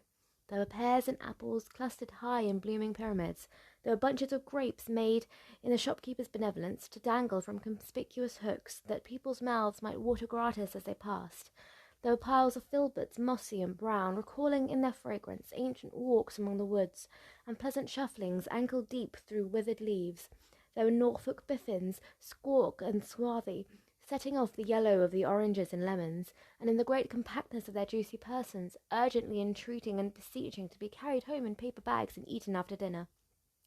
The very gold and silver fish set forth among these choice fruits in a bowl, though members of a dull and stagnant-blooded race, appeared to know that there was something going on, and, to a fish, went gasping round and round their little world in slow and passionless excitement. The grocers, oh, the grocers, nearly closed with perhaps 2 shutters down, or one, but through those gaps such glimpses! It was not alone that the scales descending on the counter made a merry sound, or that the twine and roller parted company so briskly, or that the canisters were rattled up and down like juggling tricks, or even that the blended scents of tea and coffee were so grateful to the nose, or even that the raisins were so plentiful and rare, the almonds so extremely white, the sticks of cinnamon so long and straight, the other spices so delicious, the candied fruit so caked and spotted with molten sugar as to make the coldest onlookers feel faint and subsequently bilious. Nor was it that the figs were moist and plumpy, or that the French plums blushed in modest tartness from their highly decorated boxes, or that everything was good to eat and in its Christmas dress, but the customers were all so hurried and so eager in the hopeful promise of the day that they tumbled up against each other at the door, crashing their wicker baskets wildly, and left their purchases upon the counter, and came running back to fetch them, and committed hundreds of the like mistakes in the best humour possible, while the grocer and his people were so frank and fresh that the polished hearts with which they fastened their aprons behind might have been their own, worn outside for general inspection, and for Christmas doors to peck at if they chose. But soon the steeples called good people all to church and chapel, and away they came, flocking through the streets in their best clothes and with their gayest faces. and at the same time there emerged from scores of by-streets, lanes, and nameless turnings innumerable people, carrying their dinners to the bakers' shops. The sight of these poor revellers appeared to interest the spirit very much, for he stood with Scrooge beside him in a baker's doorway, and, taking off the covers as their bearers passed, sprinkled incense on their dinners from his torch.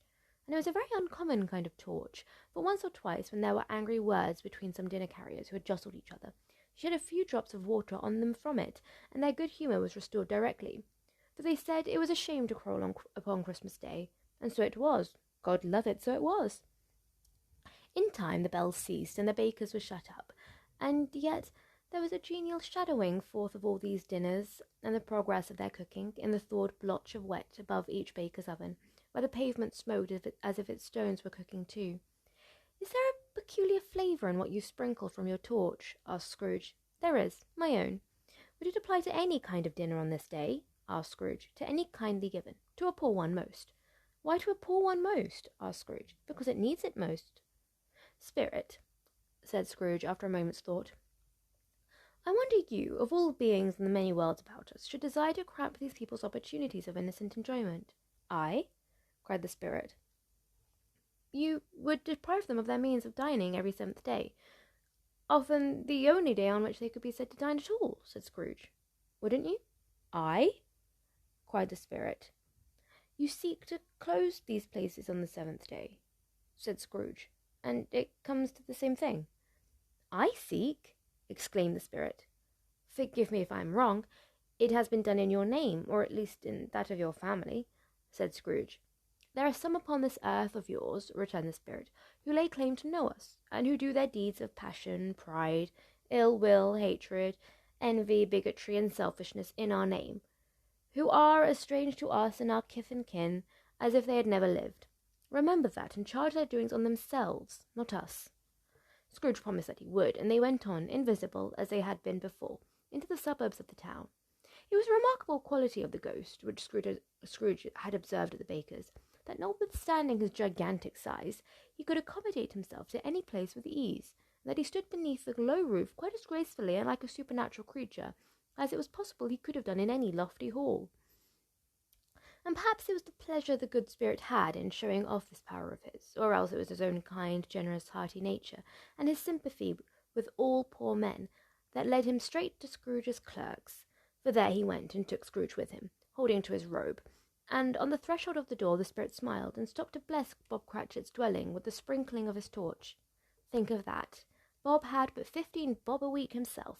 He pocketed on Saturdays but 15 copies of his Christian name, and yet the ghost of Christmas present blessed his 4-roomed house. Then up rose Mrs. Cratchit, Cratchit's wife, dressed out but poorly in a twice-turned gown, but brave in ribbons, which are cheap and make a goodly show for 6pence, and she laid the cloth, assisted by Belinda Cratchit, second of her daughters, also brave in ribbons, while Master Cratchit plunged a fork into the saucepan of potatoes, and getting the corners of his monstrous shirt-collar, Bob's private property conferred upon his son and heir in honour of the day, into his mouth, rejoiced to find himself so gallantly attired, and yearned to show his linen in the fashionable parks. And now 2 smaller Cratchits, boy and girl, came tearing in, screaming that outside the baker's they had smelt the goose and known it for their own, and basking in luxurious thoughts of sage and onion, these young Cratchits danced about the table and exalted Master Peter Cratchit to the skies, while he, not proud, although his collars nearly choked him, blew the fire until the slow potatoes bubbled up, knocked loudly at the saucepan lid to be let out and peeled. What has ever got your precious father, then?" said Mrs. Cratchit, "and your brother, Tiny Tim?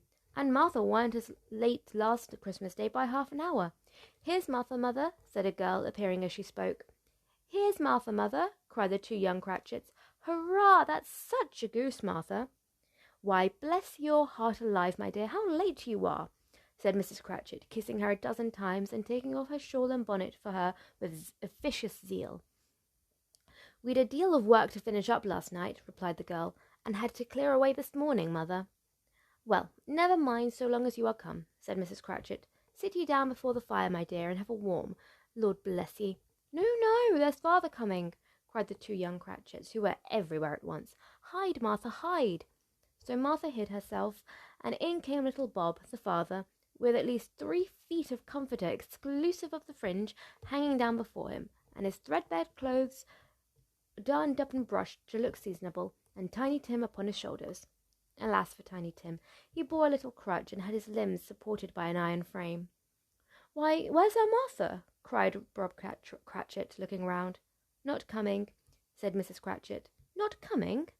said Bob, with a sudden declension in his high spirits, for he had been Tim's blood horse all the way from church, and had come home rampant. "Not coming upon Christmas Day?"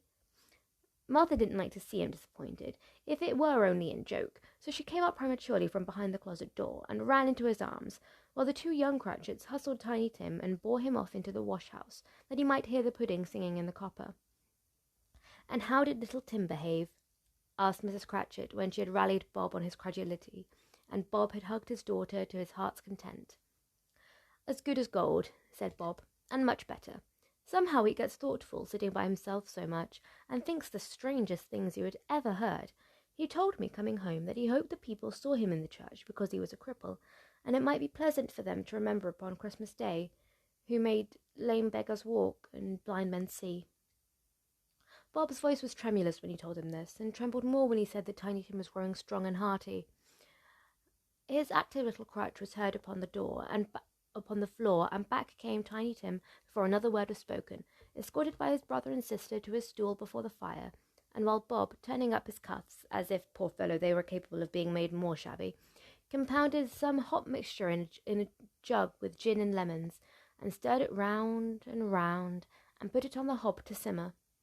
Master Peter and the 2 ubiquitous young Cratchits went to fetch the goose, with which they soon returned in high procession.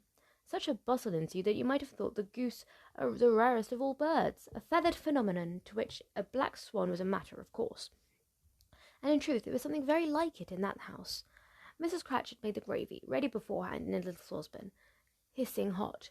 Master Peter mashed the potatoes with incredible vigour. Miss Belinda sweetened up the apple sauce. Martha dusted the hot plates. Bob took Tiny Tim beside him in a tiny corner at the table. The 2 young Cratchits set chairs for everybody, not forgetting themselves, and mounting guard upon their posts, crammed spoons into their mouths, lest they should shriek for goose before their turn came to be helped. At last the dishes were set on, and grace was said. It was succeeded by a breathless pause, as Mrs. Cratchit, looking slowly all along the carving knife, prepared to plunge it into the breast. But when she did, and when the long-expected gushing of stuffing issued forth, one murmur of delight arose all around the board, and even Tiny Tim, excited by the 2 young Cratchits, beat on the table with the handle of his knife and feebly cried hurrah. There never was such a goose. Bob said he didn't believe there ever was such a goose cooked. Its tenderness and flavour, size and cheapness were the themes of universal admiration. Eked out by apple sauce and mashed potatoes, it was a sufficient dinner for the whole family. Indeed, as Mrs. Cratchit said with great delight, surveying one atom of a bone upon the dish, they hadn't ate it all at last. Yet every one had had enough, and the youngest Cratchits in particular were steeped in sage and onion to the eyebrows. But now, the plates being changed by Miss Belinda, Mrs. Cratchit left the room alone, too nervous to bear witnesses, to take the pudding up and bring it in. Suppose it should not be done enough? Suppose it should break in turning out? Suppose someone should have got over the wall of the backyard and stolen it while they were merry with the goose? A supposition at which the 2 young Cratchits became livid. All sorts of horrors were supposed. Hello! A great deal of steam. The pudding was out the copper. A smell like a washing day. That was the cloth. A smell like an eating house and a pastry cook's next to each other, with the laundresses next door to that. That was the pudding.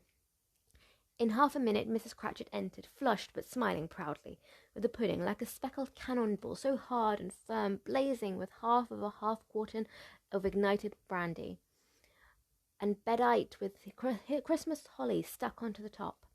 Oh, a wonderful pudding, Bob Cratchit said, and calmly too, that he regarded it as the greatest success achieved by Mrs. Cratchit since their marriage. Mrs. Cratchit said that now the weight was off of her mind, she would confess she had had her doubts about the quantity of flour. Everybody had something to say about it, but nobody said or thought it was at all a small pudding for a large family. It would have been flat heresy to do so. Any Cratchit would have blushed to hint at such a thing. At last the dinner was all done, the cloth was cleared, the hearth swept, and the fire made up. The compound in the jug being tasted and considered perfect, apples and oranges were put upon the table, and a shovelful of chestnuts on the fire. Then all the Cratchit family drew round the hearth in what Bob Cratchit called a circle, meaning half a one, and at Bob Cratchit's elbow stood the family display of glass, 2 tumblers and a custard cup without a handle. These held the hot stuff from the jug, however, as well as golden goblets would have done, and Bob served it out with beaming looks, while the chestnuts on the fire spluttered and crackled noisily. Then Bob proposed, "A Merry Christmas to us all, my dears. God bless us," which all the family re-echoed. "God bless us, every one," said Tiny Tim, the last of all. He sat very close to his father's side upon his little stool. Bob held his withered little hand in his, as if he loved the child, and wished to keep him by his side, and dreaded that he might be taken from him. "Spirit," said Scrooge, with an interest he had never felt before, "tell me if Tiny Tim will live." "I see a vacant chair," replied the ghost, "in the poor chimney corner, and a crutch without an owner, carefully preserved. If these shadows remain unaltered by the future, the child will die." "No, no!" cried Scrooge. "Oh no, kind spirit, say that he will be spared." "If these shadows remain unaltered by the future, none other of my race," returned the ghost, "will find him here. What then? If he be like to die, he had better do it, and decrease the surplus population." Scrooge hung his head to hear his own words quoted by the spirit, and was overcome with penitence and grief. "Man," said the ghost, "if man you be in heart, not adamant, forbear that the wicked can't until you have discovered what the surplus is, and where it is. Will you decide what men shall live, what men shall die? It may be that in the sight of heaven you are more worthless and less fit to live than millions like this poor man's child. Oh God, to hear the insect on the leaf pronouncing on the too much life among his hungry brothers in the dust." Scrooge bent before the ghost's rebuke, and trembling cast his eyes upon the ground, but he raised them speedily on hearing his own name. "Mr. Scrooge," said Bob, "I give you Mr. Scrooge, the founder of the feast." "The founder of the feast, indeed!" cried Mrs. Cratchit, reddening. "I wish I had him here. I'd give him a piece of my mind to feast upon, and I hope he'd have a good appetite for it." "My dear," said Bob, "the children, Christmas Day." "It should be Christmas Day, I'm sure," said she, "on which one drinks the health of such an odious, stingy, hard, unfeeling man as Mr. Scrooge. You know he is, Robert. No one knows it better than you do, poor fellow." "My dear," was Bob's mild answer, "Christmas Day." "I'll drink his health for your sake and the day's," said Mrs. Cratchit, "not for his. Long life to him, a Merry Christmas and a Happy New Year." "He'll be very merry and very happy, I have no doubt." The children drank the toast after her. It was the first of their proceedings which had no heartiness. Tiny Jim drank last of all, but he didn't care twopence for it. Scrooge was the ogre of the family. The mention of his name cast a dark shadow on the party, which was not dispelled for full 5 minutes. After it had passed away, they were 10 times merrier than before, from the mere relief of Scrooge the Baleful being done with. Bob Cratchit told them how he had a situation in his eye for Master Peter, which would bring in, if obtained, full 5 and 6pence weekly. The 2 young Cratchits laughed tremendously at the idea of Peter's being a man of business, and Peter himself looked thoughtfully at the fire from between his collars, as if he were deliberating what particular investments he should favour when he came into the receipt of such a bewildering income. Martha, who was a poor apprentice at a milliner's, then told them what kind of work she had to do, and how many hours she worked at a stretch, and how she meant to lie abed tomorrow morning for a good long rest, tomorrow being a holiday she passed at home. Also how she had seen a countess and a lord some days before, and how the lord was much about as tall as Peter, at which Peter pulled up his collar so high that you couldn't have seen his head if you had been there. All this time the chestnuts in the jug went round, and by the by they had a song about a lost child travelling in the snow from Tiny Tim, who had a plaintive little voice, and sang it very well indeed. There was nothing of high mark in this. They were not a handsome family, they were not well dressed, their shoes were far from being waterproof, their clothes were scanty, and Peter might have known, and very likely did, the inside of a pawnbroker's. But they were happy, grateful, pleased with one another, and contented with the time, and when they faded and looked happier yet in the bright sprinklings of the spirit's torch at parting, Scrooge had his eye upon them, and especially on Tiny Tim, until the last. By this time it was getting dark, and snowing pretty heavily, and as Scrooge and the spirit went along the streets, the brightness of the roaring fires in kitchens, parlours, and all sorts of rooms was wonderful. Here the flickering of the blaze showed preparations for a cosy dinner, with red-hot plates baking through and through before the fire, and deep red curtains ready to be drawn to shut out cold and darkness. There all the children of the house were running out into the darkness. into the snow to meet their married sisters, brothers, cousins, uncles, aunts, and be the first to greet them. Here again were the shadows on the window blind of guests assembling, and there a group of handsome girls, all hooded and fur-booted, and all chattering at once, tripped lightly off to some near neighbour's house, where woe upon the single man who saw them enter, artful witches well they knew it, in a glow. But if you had judged from the numbers of people on their way to friendly gatherings, you might have thought that no one was at home to give them welcome when they got there, instead of every house expecting company and piling up its fires half chimney high. Blessings on it, how the ghost exulted!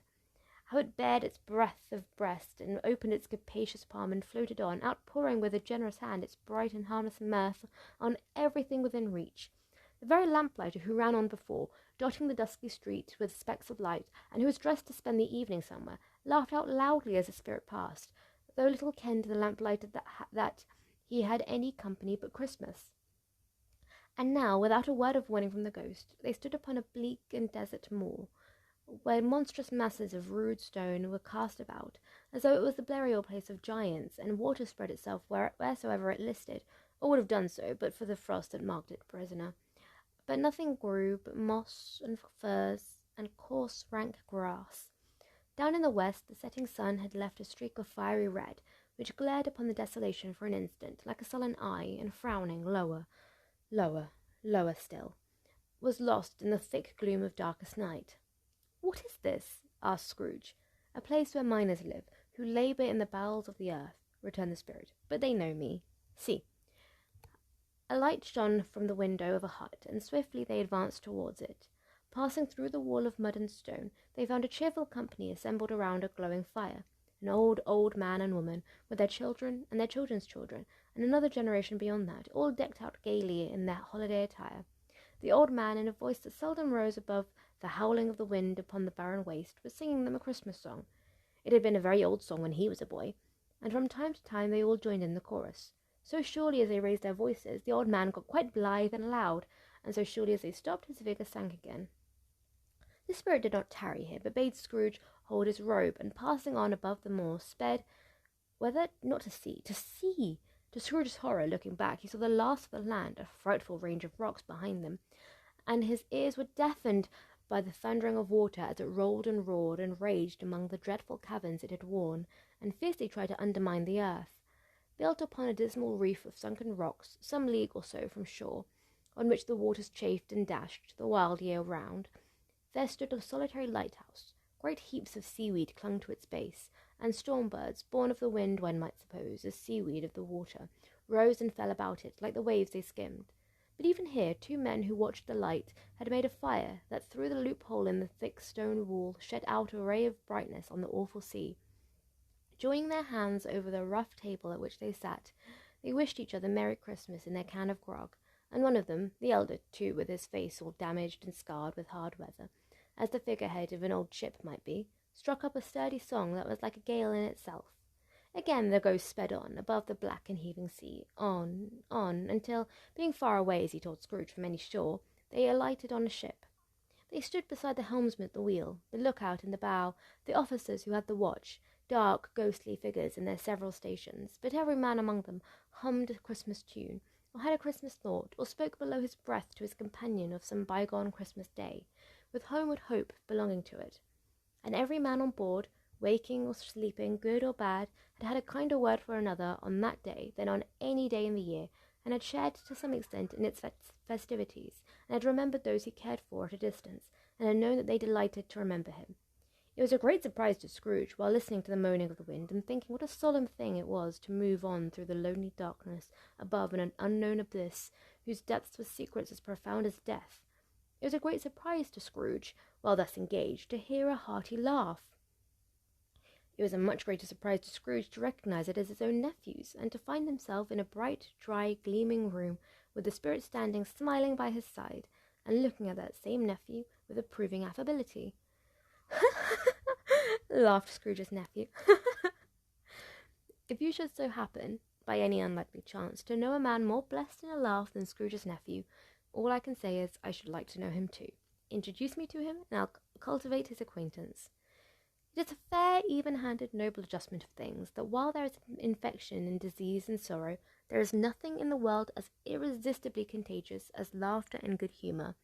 When Scrooge's nephew laughed in this way, holding his sides, rolling his head, and twisting his face into the most extravagant contortions, Scrooge's niece by marriage laughed as heartily as he, and their assembled friends, being not a bit behindhand, roared out lustily. "He said that Christmas was a humbug, as I live," cried Scrooge's nephew. "He believed it, too." "More shame for him, Fred," said Scrooge's niece indignantly. "Bless these women, they never do anything by halves. They are always in earnest."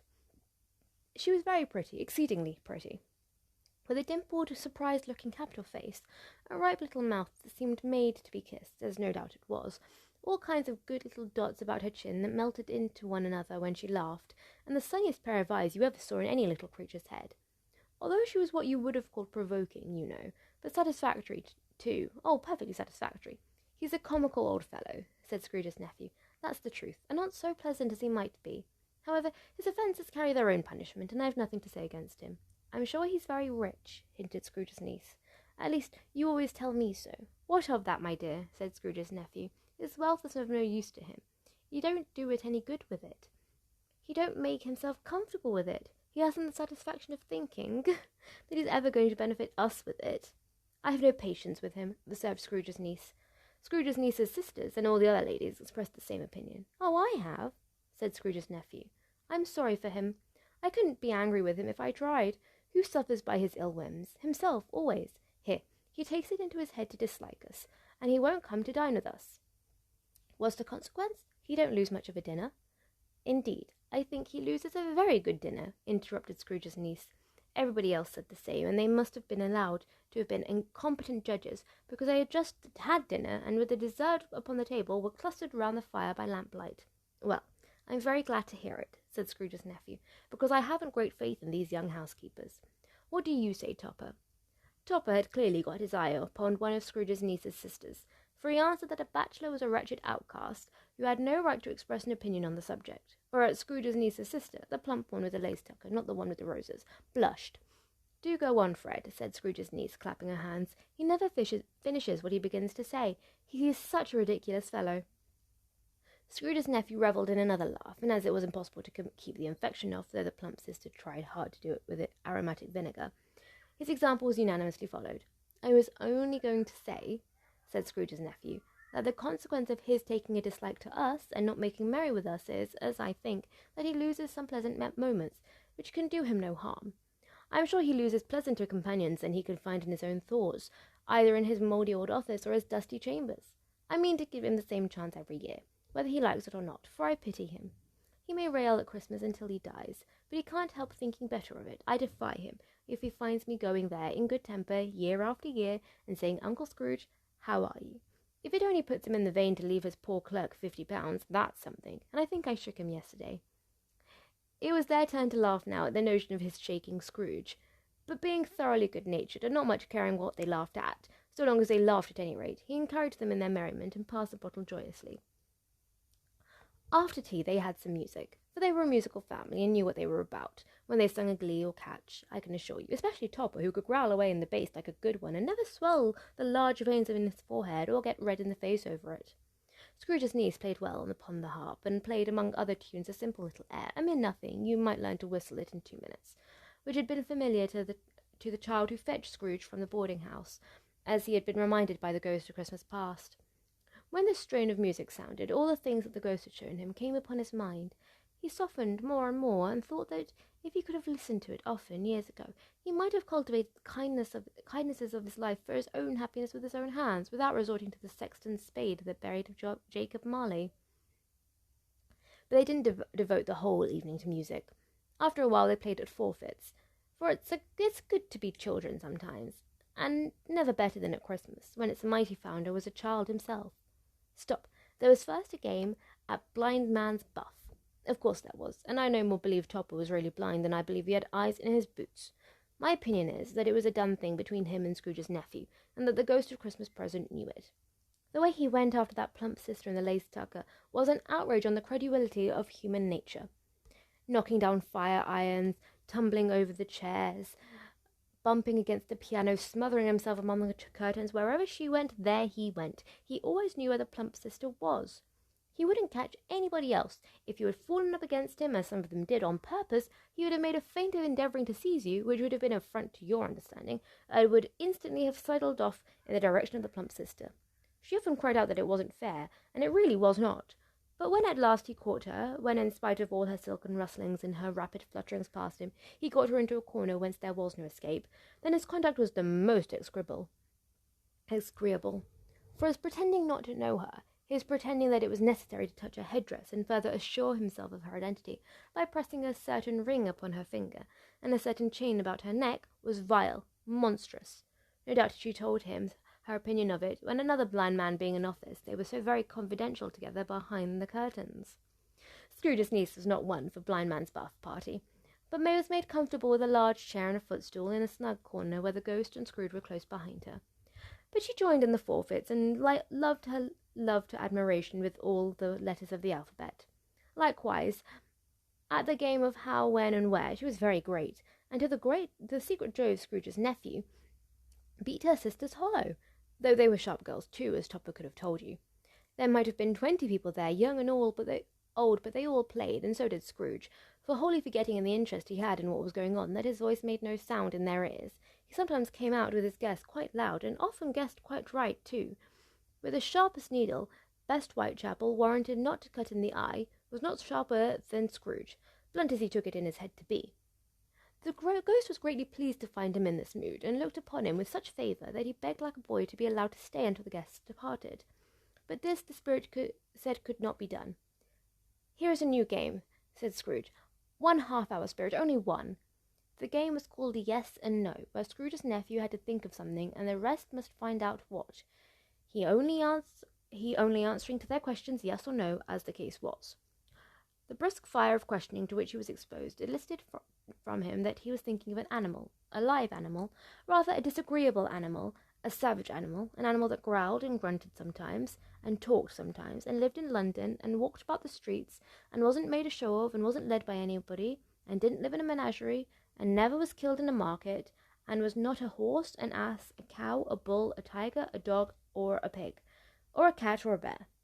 At every fresh question that was put to him, this nephew burst into a fresh roar of laughter, and was so unexpressibly tickled that he was obliged to get off the sofa and stamp. At last the plump sister, falling into a similar state, cried out, I have found it out. I know what it is, Fred. I know what it is." "What is it?" cried Fred. "It's your Uncle Scrooge." Which it certainly was. Admiration was the universal sentiment, though some objected that the answer to "Is it a bear?" ought to have been yes, inasmuch that an answer in the negative was sufficient to have diverted their thoughts from Scrooge, supposing they had ever had any tendency that way. "He has given us plenty of merriment, I am sure," said Fred, "and it would be ungrateful not to drink to his health. Here is a glass of mulled wine ready in our hand at the moment, and I say, Uncle Scrooge." "Well, Uncle Scrooge," they cried. "A Merry Christmas and a Happy New Year to the old man, whatever he is," said Scrooge's nephew. "He wouldn't take it from me, but may he have it nevertheless. Uncle Scrooge." Uncle Scrooge had imperceptibly become so gay and light of heart that he would have plunged and pledged the unconscious company in return, and thanked them in an inaudible speech if the ghost had given him time. But the whole scene passed off in the breath of the last words spoken by his nephew, and he and the spirit were again upon their travels. Much they saw, and far they went, and many homes they visited, but always with a happy and cheerful end. The spirit stood beside sick beds, and they were cheerful; in foreign lands, and they were close at home; by struggling men, and they were patient in their greater hope; by poverty, and it was rich; in almshouse, hospital, and jail; in misery's every refuge, where vain men, in his brief little authority, had not made fast the door, and barred the spirit out, he left his blessing, and taught Scrooge his precepts. It was a long night, if it were only a night, but Scrooge had his doubts of this, because all the Christmas holidays appeared to be condensed into the space of time they passed. It was strange, too, that while Scrooge remained unaltered in his outward form, the ghost grew older, clearly older. Scrooge had observed this change, but never spoke of it until they left a children's Twelfth Night party, when, looking at the spirit as they stood together in open place, he noticed that its hair was grey. "Are spirits' lives so short?" asked Scrooge. "My life upon this globe is very brief," replied the ghost. "It ends tonight." "Tonight!" cried Scrooge. "Tonight at midnight. Hark! The time is drawing near." The chimes were ringing the 11:15 at that moment. "Forgive me if I am not justified in what I ask," said Scrooge, looking intently at the spirit's robes, "but I see something strange, and not belonging to yourself, protruding from your skirts. Is it a foot or a claw?" "It might be a claw, for the flesh there is upon it," was the spirit's sorrowful reply. "Look here." From the foldings of its robe it brought out 2 children, wretched, abject, frightful, hideous, miserable. They knelt down at its feet and clung upon the outside of its garment. "Oh, man, look here, look down here," exclaimed the ghost. They were a boy and girl, yellow, meagre, ragged, scowling, wolfish, but prostrate, too, in their humility. A graceful youth should have filled their features out and touched them with its freshest tints.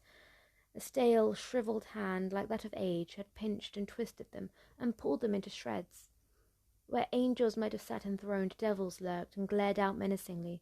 No change, no degradation, no perversion of humanity in any grade. Through all the mysteries of wonderful creation has monsters half so horrible and dread. Scrooge started back, appalled. Having them shown to him in this way, he tried to say they were fine children, but the words choked themselves rather than be parties to a lie of such enormous magnitude. "Spirit, are they yours?" Scrooge could say no more. "They are man's," said the spirit, looking down upon them, "and they cling to me, appealing for their fathers. This boy is ignorance, this girl is want. Beware them both, and all of their degree, but most of all beware this boy, for on his brow I see that written which is doom, unless the writing be erased. Deny it," cried the spirit, stretching out his hand towards the city. "Slander those who tell it to ye. Admit it for your factitious purposes, and make it worse, and abide the end." "Have they no refuge or resource?" cried Scrooge. "Are there no prisons?" said the spirit, turning on him for the last time with his own words. "Are there no workhouses?" The bell struck 12. Scrooge looked about him for the ghost, and saw it not. As the last stroke ceased to vibrate, he remembered the prediction of old Jacob Marley, and lifting up his eyes, beheld a solemn phantom, draped and hooded, coming like a mist along the ground towards him. The phantom slowly, gravely, silently approached. When it came near him, Scrooge bent down upon his knee, for in the very air through which this spirit moved, it seemed to scatter gloom and mystery. It was shrouded in a deep black garment, which concealed its head, its face, its form, and left nothing of it visible save one outstretched hand. But for this it would have been difficult to detach its figure from the night, and separate it from the darkness by which it was surrounded. He felt that it was tall and stately when it came beside him, and that its mysterious presence filled him with a solemn dread. He knew no more, for the spirit neither spoke nor moved. "I am in the presence of the ghost of spirit yet to come," said Scrooge. The spirit answered not, but pointed onward with its hand. "You are about to show me shadows of things that have not yet happened, but will happen in the time before us," Scrooge pursued. "Is that so, spirit?" The upper portion of the garment was contracted for an instant in its folds, as if the spirit had inclined its head. That was the only answer he received. Although well used to ghostly company by this time, Scrooge feared the silent shape so much that his legs trembled beneath him, and he found that he could hardly stand when he prepared to follow it. The spirit paused for a moment, as if observing his condition, and giving him time to recover. But Scrooge was all the worse for this. It thrilled him with a vague, uncertain horror to know that beyond the dusky shroud there were ghostly eyes intently fixed upon him, while he, though he outstretched his own hand to the utmost, could see nothing but a spectral hand and one great heap of black. "Ghost of the future," he exclaimed, "I fear you more than any spectre I have seen, but as I know your purpose is to do me good, and as I hope to live to be another man from what I was, I am prepared to bear you company, and do it with a thankful heart. Will you not speak to me?" It gave him no reply. The hand was pointed straight before them. "Lead on," said Scrooge. "Lead on. The night is waning fast, and it is precious time to me, I know. Lead on, spirit." The phantom moved away as it had come towards him. Scrooge followed in the shadow of its dress, which bore him, he thought, and carried him along. They scarcely seemed to enter the city, for the city seemed rather to spring up around them, and encompass them of its own act. But there they were, in the heart of it, on 'Change, amongst the merchants, who hurried up and down and chinked their money in their pockets, and conversed in groups, and looked at their watches, and trifled thoughtfully with their great gold seals, and so forth, as Scrooge had seen them often. The Spirit stopped beside one little knot of businessmen. Observing that the hand was pointed to them, Scrooge advanced to listen to their talk. "No," said a great fat man with a monstrous chin. "I don't know much about it either way. I only know he's dead." "When did he die?" inquired another. "Last night, I believe." "Why, what was the matter with him?" asked a third, taking a vast quantity of snuff out of a very large snuff-box. "I thought he'd never die." "God knows," said the first with a yawn. "What has he done with his money?" asked a red-faced gentleman with a pendulous expression on the end of his nose that shook like the gills of a turkey-cock. "I haven't heard," said the man with the large chin, yawning again. "Left it to his company, perhaps." "He hasn't left it to me, that's all I know." The pleasantry was received with a general laugh. "It's likely to be a very cheap funeral," said the same speaker, "for upon my life I don't know of anyone who'd go to it. Suppose we make up a party and volunteer?" "I don't mind going if a lunch is provided," observed the gentleman with the excrescent on his nose, "but if I must be fed, if I make one." Another laugh. "Well, I am the most disinterested among you, after all," said the first speaker, "for I never wear black gloves, and I never eat lunch, but I'll offer to go if nobody else will. When I come to think of it, I'm not at all sure that I was his most particular friend, for he used to stop and speak whenever we met. Bye-bye." Speakers and listeners strolled away and mixed with other groups. Scrooge knew the men, and looked towards the Spirit for an explanation. The phantom glided on to another path. Its finger pointed to two persons meeting. Scrooge listened again, thinking that the explanation might lie here. He knew these men also perfectly. They were men of business, very wealthy, and of great importance. He had made a point always of standing well in their esteem, in a business point of view, that is, strictly in a business point of view. "How are you?" said one. "How are you?" returned the other. "Well," said the first. "Old Scratch has got his own at last, eh?" "So I'm told," returned the second. "Cold, isn't it?" "Seasonable for Christmas time. You're not a skater, I suppose?" "No, something else to think of." "Good morning." Not another word. That was their meeting, their conversation, and parting. Scrooge was at first inclined to be surprised that the Spirit should attach importance to conversations apparently so trivial, but feeling assured that they must have some hidden purpose, he set himself to consider what it likely to be. It could scarcely be supposed to have any bearing on the death of Jacob, his old partner, for that was past, and this ghost province was the future. Nor could he think of any one immediately connected to himself, to whom he could apply them. But nothing doubting that, to whomsoever they applied, they had some latent moral for his own improvement, he resolved to treasure up every word he heard, and everything he saw, and especially to observe the shadow of himself when it appeared. For he had an expectation that the conduct of his future self would give him the clue he missed, and would render the solution of these riddles easy. He looked about in that very place for his own image, but another man stood in his accustomed corner, and though the clock pointed to his usual time of day for being there, he saw no likeness of himself among the multitudes that poured in through the porch. It gave him little surprise, however, for he had been revolving in his mind a change of life, and thought and hoped he saw his new-born resolutions carried out in this.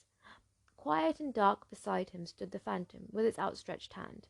When he roused himself from his thoughtful quest, he fancied from the turn of the hand and its situation in reference to himself that the unseen eyes were looking at him keenly. It made him shudder and feel very cold. They left the busy scene and went into an obscure part of the town, where Scrooge had never penetrated before, although he recognized its situation and its bad repute. The ways were foul and narrow, the shops and houses wretched, the people half-naked, drunken, slipshod, ugly. The alleys and archways, like so many cesspools, disgorged their offences of smell and dirt and life upon the straggling streets, and the whole quarter reeked with crime, with filth and misery. Far in this den of infamous resort there was a low-browed, beetling shop below a penthouse roof, where iron, old rags, bottles, bones, and greasy offal were bought. Up on the floor within were piles up heaps of rusty keys, nails, chains, hinges, files, scales, weights, and refuse iron of all kinds. Secrets that few would like to scrutinize were bred and hidden in mountains of unseemly rags, masses of corrupted fat, and sepulchres of bones. Sitting in amongst the wares he dealt in, by a charcoal stove and made of old bricks, was a grey-haired rascal, nearly 70 years of age, who had screened himself from the cold air without by a frowsy curtaining of miscellaneous tatters hung upon a line, and smoked his pipe in all the luxury of calm retirement. Scrooge and the Phantom came into the presence of this man, just as a woman with a heavy bundle slunk into the shop. But she had scarcely entered when another woman, similarly laden, came in too, and she was closely followed by a man in faded black, who was no less startled by the sight of them than they had been upon the recognition of each other. After a short period of blank astonishment, in which the old man with the pipe had joined them, they all three burst into laughter. "Let the charwoman alone be the first," cried she who had entered first. "Let the laundress alone be the second, and let the undertaker's man alone be the third. Look here, old Joe, here's a chance. If we haven't all three met here without meaning it." "You couldn't have met in a better place," said old Joe, removing his pipe from his mouth. "Come into the parlour. You were made free of it long ago, you know, and the other two aren't strangers. Stop till I shut the door of the shop. Ah, how it shrieks! There ain't such a rusty bit of metal in the place as its own hinges, I believe, and I'm sure there's no such old bones here as mine. We're all suitable to our calling. We're well matched. Come into the parlour. Come into the parlour." The parlour was the space behind the screen of rags.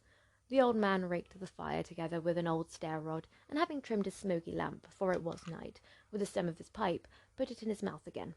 While he did this, the woman who had already spoken threw her bundle on the floor and sat down in a flaunting manner on the stool, crossing her elbows on her knees and looking with a bold defiance at the other two.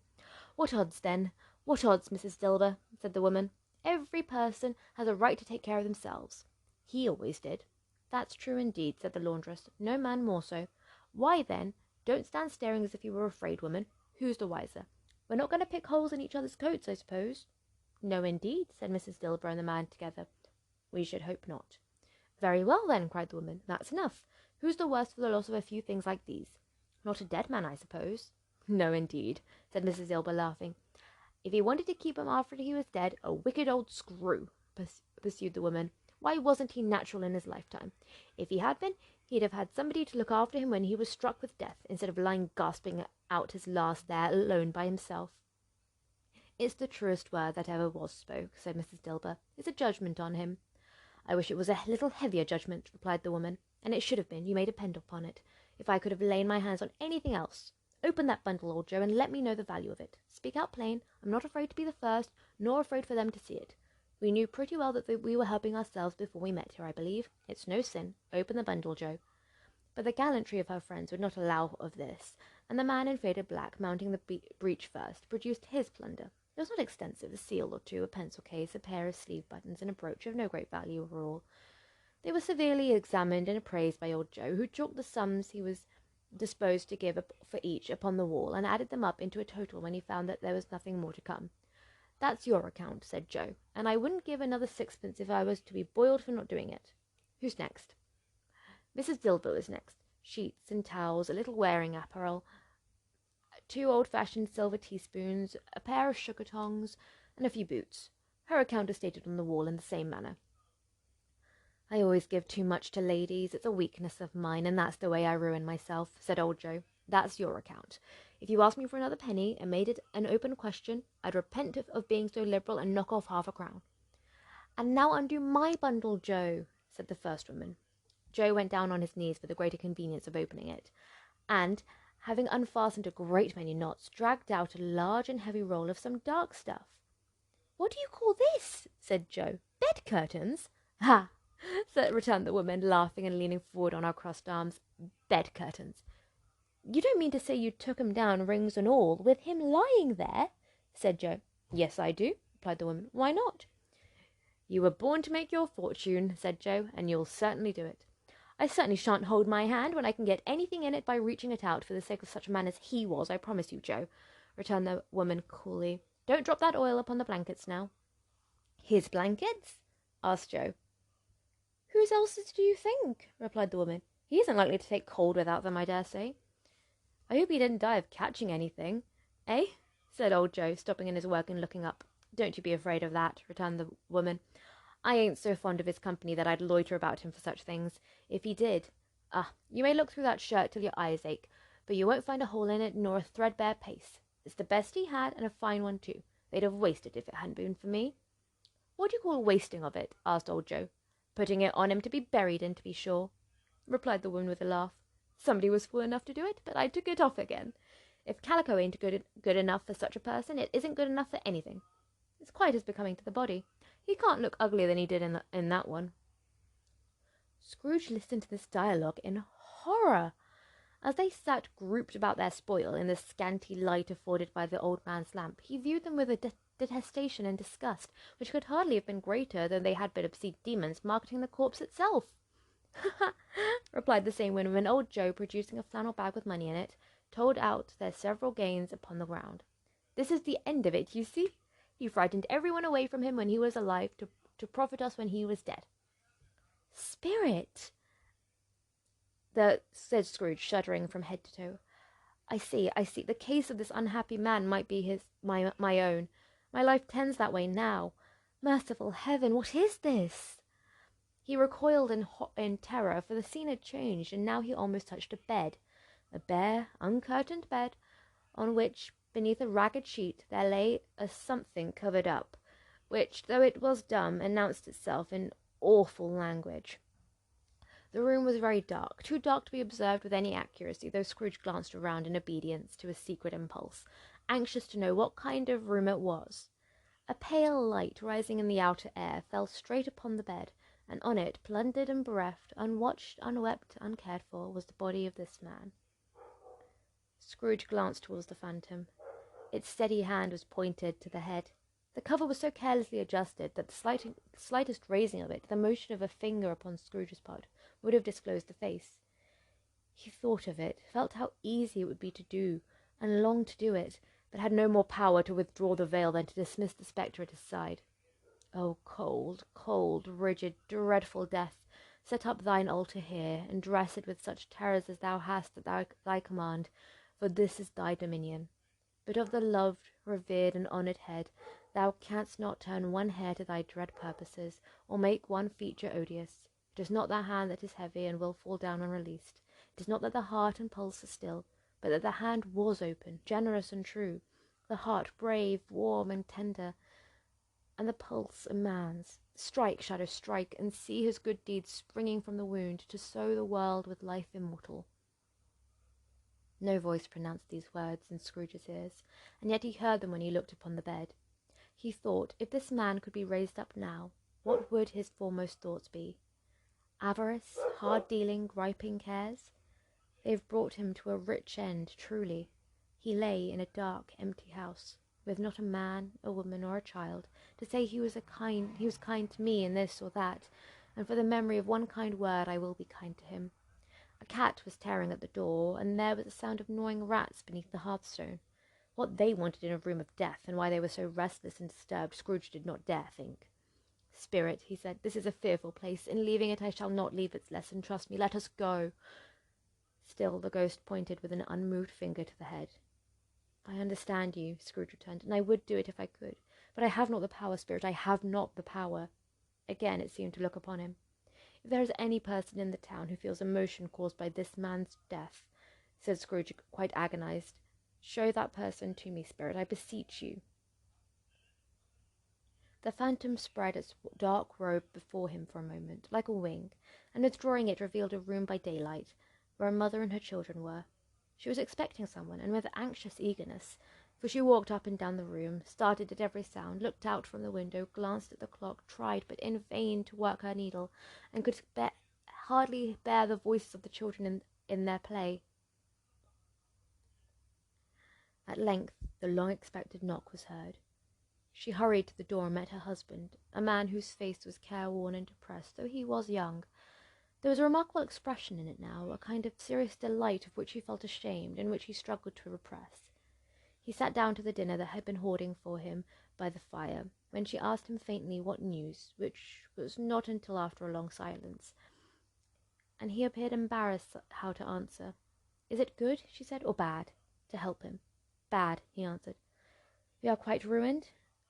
"No, there is hope yet, Caroline. If he relents," she said, amazed. "There is. Nothing is past hope if such a miracle has happened." "He is past relenting," said her husband. "He is dead."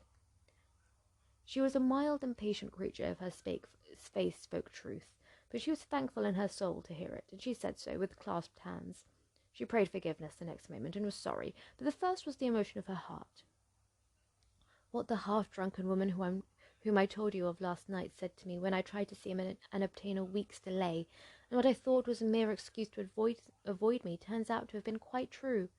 He was not only very ill, but dying then. To whom will our debt be transferred? I don't know. But before that time we shall be ready with the money, and even though we were not, it would be a bad fortune indeed to find so merciless a creditor in his successor. We may sleep tonight with light hearts, Caroline. Yes, soften it as they would, their hearts were lighter. The children's faces, hushed and clustered around to hear what they so little understood, were brighter, and it was a happier house for this man's death. The only emotion that the ghost could show him, caused by the event, was one of pleasure. "Let me see some tenderness connected with the death," said Scrooge, "or that dark chamber spirit which we left just now will be for ever present to me." The ghost conducted him through several streets familiar to his feet, and as they went along, Scrooge looked here and there to find himself, but nowhere was he to be seen. They entered poor Bob Cratchit's house, the dwelling he had visited before, and found the mother and the children seated around the fire. Quiet, very quiet. The noisy little Cratchits were as still as statues in one corner, and sat looking up at Peter, who had a book before him. The mother and her daughters were engaged in sewing, but surely they were very quiet. And he took a child and set him in the midst of them. Where had Scrooge heard those words? He had not dreamed them. The boy must have read them out as he and the spirit crossed the threshold. Why did he not go on? The mother laid her work upon the table and put her hand up to her face. "The colour hurts my eyes," she said. "The colour! Ah, poor Tiny Tim!" "They're better now again," said Mrs. Cratchit's wife. It makes them weak by candlelight, and I wouldn't show weak eyes to your father when he comes home for the world. It must be near his time." "Past it, rather," Peter answered, shutting up his book. "But I think he's walked a little slower than he used these few last evenings, mother." They were very quiet again. At last she said, and in a steady, cheerful voice that only faltered once, I've known him walk with Tiny Tim upon his shoulder, very fast indeed." "And so have I," cried Peter. "Often. And so have I," exclaimed another. So had all. "But he was very light to carry," she resumed, intent upon her work, "and his father loved him so that it was no trouble. And there is your father at the door." She hurried out to meet him, and little Bob and his comforter, he had need of it, poor fellow, came in. His tea was ready for him on the hob, and they all tried who should help him to it most. Then the two young Cratchits got up upon his knees and laid, each child a little cheek against his face, as if they said, "Don't mind it, father, don't be grieved." Bob was very cheerful with them, and spoke pleasantly to all the family. He looked at the work upon the table, and praised the industry and speed of Mrs. Cratchit and the girls. They would be done long before Sunday, he said. "Sunday! You went today, then, Robert?" said his wife. "Yes, my dear," returned Bob. "I wish you could have gone. It would have done you good to see how green a place it is. But you'll see it often. I promised him I would walk there on a Sunday." "My child, my little child," cried Bob. "My little child." He broke down all at once. He couldn't help it.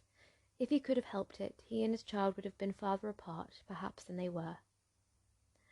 He left the room and went upstairs to the room above, which was lighted cheerfully and hung with Christmas.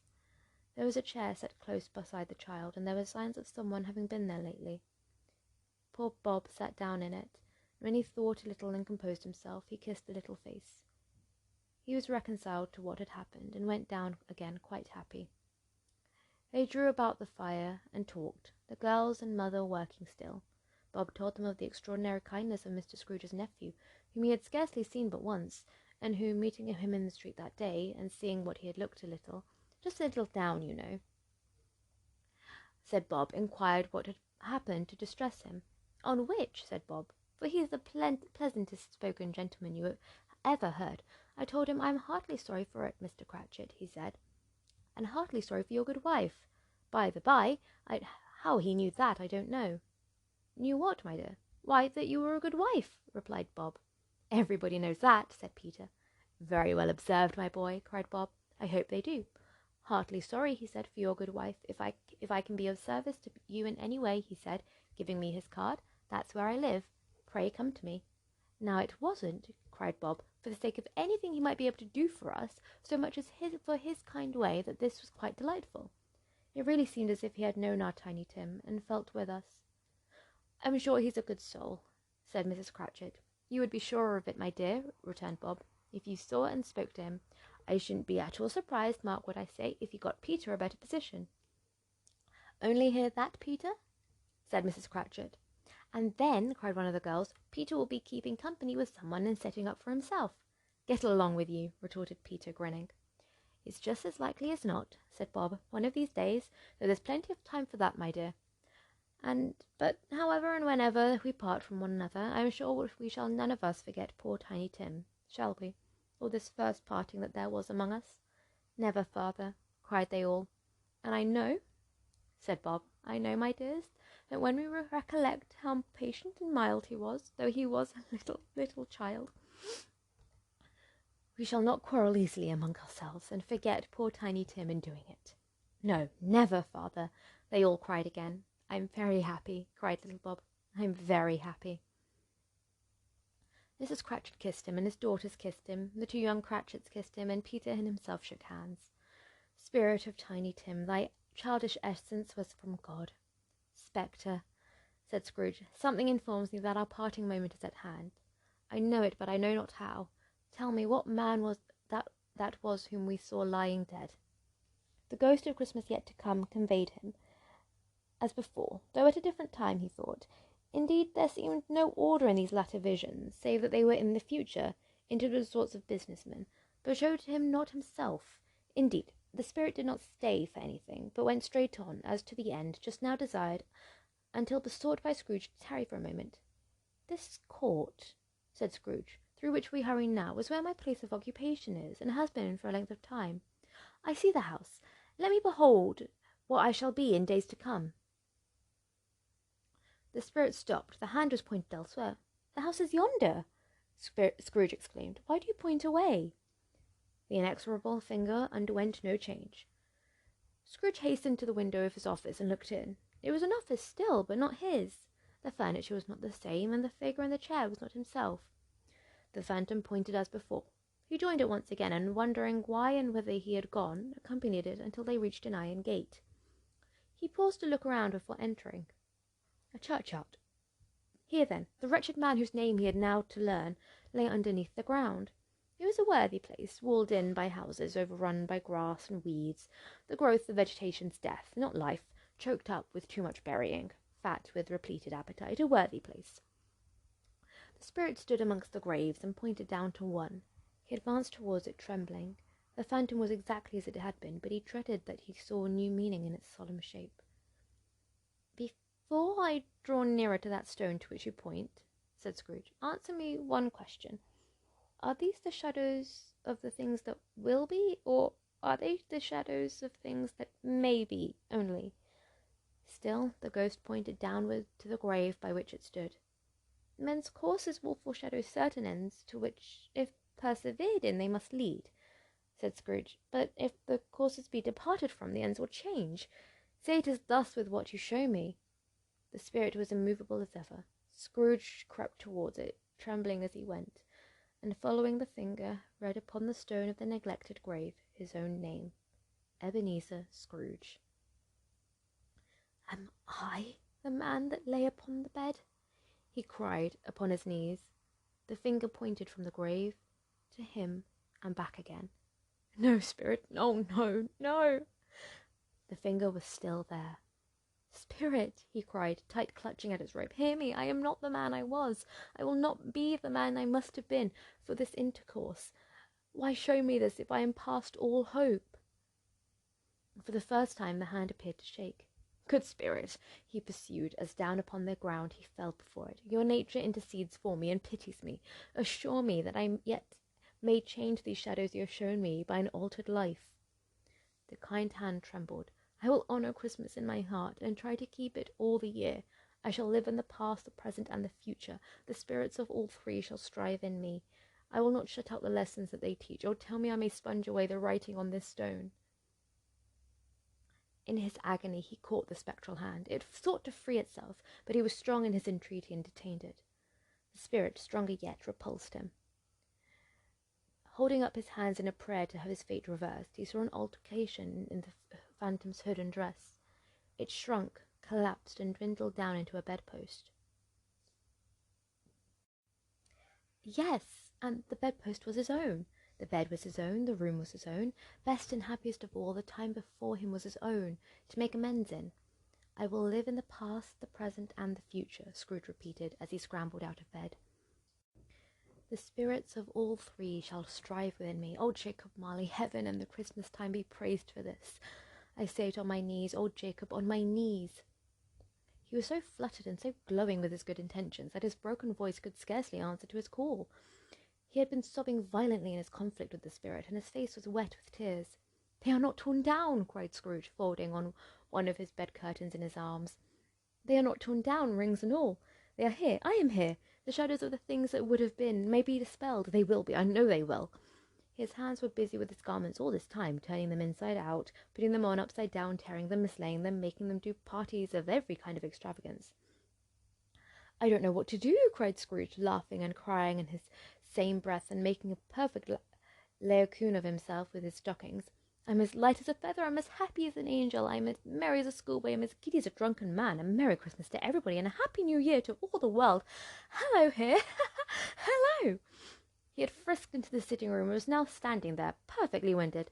"There's the saucepan that the gruel was in," cried Scrooge, starting off again and going round the fireplace. "There's the door by which the ghost of Jacob Marley entered. There's the corner where the ghost of Christmas present sat. There's the window where I saw the wandering spirits. It's all right. It's all true. It all happened."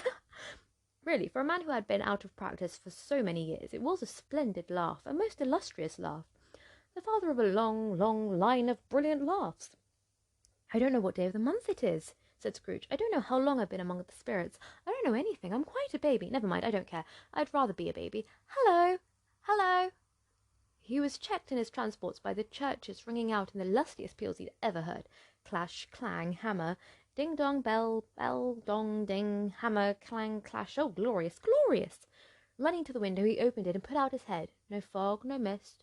Clear, bright, jovial, stirring, cold, cold, piping for the blood to dance to. Golden sunlight, heavenly sky, sweet, fresh air, merry bells. Oh, glorious, glorious!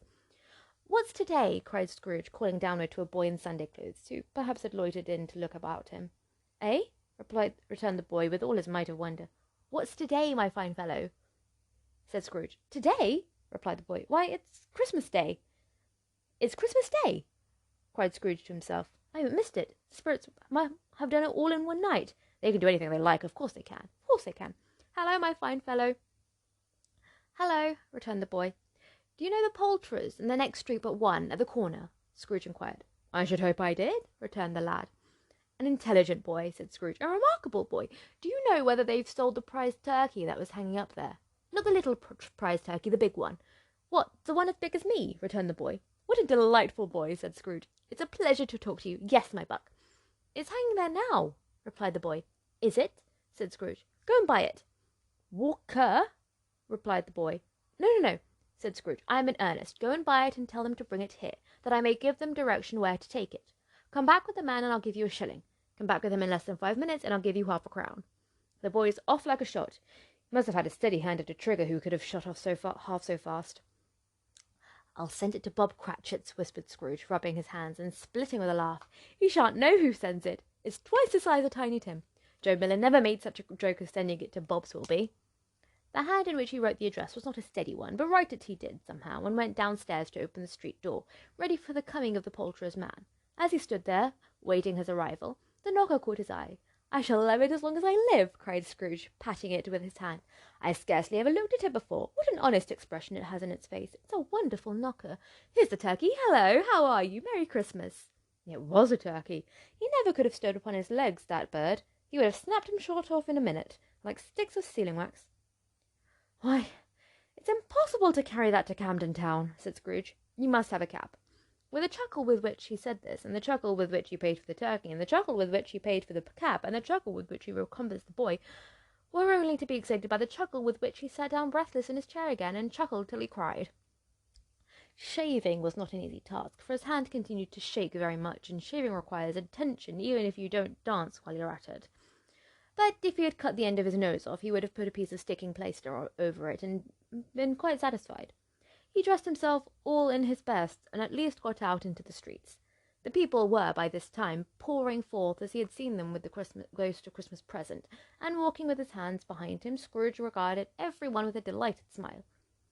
He looked so irresistibly pleasant, in a word, that 3 or 4 good-humoured fellows said, "Good morning, sir, and Merry Christmas to you." And Scrooge said often afterwards that of all the blithe sounds he had ever heard, those were the blithest in his ears. He had not gone far when, coming on towards him, he beheld the portly gentleman who had walked into his counting-house the day before, and said, "Scrooge and Marley's, I believe." It sent a pang across his heart to think how this old gentleman would look upon him when they met. But he knew what path lay straight before him, and he took it. "My dear sir," said Scrooge, quickening his pace and taking the old gentleman by both his hands, "how do you do? I hope you succeeded yesterday. It was very kind of you, and Merry Christmas to you, sir." "Mr. Scrooge?" "Yes," said Scrooge, "that is my name, and I fear it may not be pleasant to you. Allow me to ask your pardon, and will you have the goodness—" Here Scrooge whispered in his ear. "My Lord bless me!" cried the gentleman, as if his breath were taken away. "My dear Scrooge, are you serious?" "If you please," said Scrooge, "not a farthing less. A great many back payments are included in it, I assure you. Will you do me that favour?" "My dear sir," said the other, shaking hands with him, "I don't know what to say to such "Don't say anything, please," retorted Scrooge. "Come and see me." "Will you come and see me?" "I will," cried the old gentleman, and it was clear he meant to do it. "Thank ye," said Scrooge. "I'm much obliged to you. I thank you 50 times. Bless you." He went to church, and walked about the streets, and watched the people hurrying to and fro, and patted children on the head, and questioned beggars, and looked down into the kitchens of houses, and up to the windows, and found that everything could yield him pleasure. He had never dreamed that any walk, that anything, could give him so much happiness. In the afternoon he turned his steps towards his nephew's house. He passed the door a dozen times before he had the courage to go up and knock, but he made a dash and did it. "Is your master at home, my dear?" said Scrooge to the girl. "Nice girl, very." "Yes, sir." "Where is he, my love?" said Scrooge. "He's in the dining-room, sir, along with the mistress." "I'll show you upstairs, if you please." "Thank ye. He knows me," said Scrooge, with his hand already on the dining-room lock. "I'll go in here, my dear." He turned it gently and sidled his face in round the door. They were looking at the table, which was spread out in great array, for these young housekeepers are always nervous on such points, and like to see that everything is right. "Fred," said Scrooge. "Dear heart alive, how his niece by marriage started?" Scrooge had forgotten for that moment about her sitting in the corner with a footstool, or he wouldn't have done it on any account. "Why, bless my soul!" cried Fred. "Who's that?" "It's I, your Uncle Scrooge. I've come to dinner. Will you let me in, Fred?" "Let him in? It's a mercy he didn't shake his arm off. He was at home in 5 minutes. Nothing could be heartier. His niece looked just the same. So did Topper when he came. So did the plump sister when she came. So did everyone when they came. Wonderful party, wonderful games, wonderful unanimity, wonderful happiness." But he was early at the office next morning. Oh, he was early there. If he could only be there first and catch Bob Cratchit coming late. That was the thing he had set his heart upon. And he did. Yes, he did. The clock struck 9. No Bob. 1:15. No Bob. He was a full 18.5 minutes behind his time. Scrooge sat with his door wide open that he might see him coming into the tank. His hat was off before he opened the door, his comforter too. He was on his stool in a jiffy, driving away with his pen as if he were trying to overtake 9 o'clock. "Hello," growled Scrooge in his accustomed voice, as near as he could feign it. "What do you mean by coming here at this time of day?" "I'm very sorry, sir," said Bob. "I am behind my time." "You are?" repeated Scrooge. "Yes, I think you are. Step this way, sir, if you please."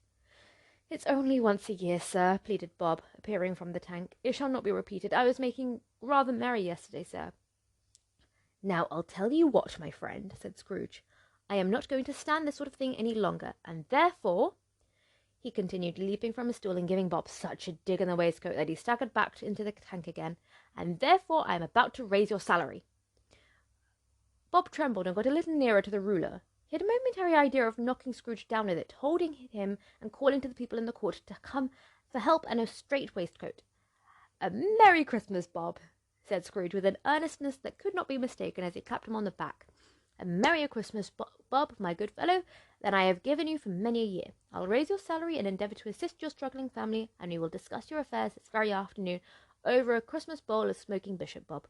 Make up the fires and buy another coal scuttle before you dot another I, Bob Cratchit."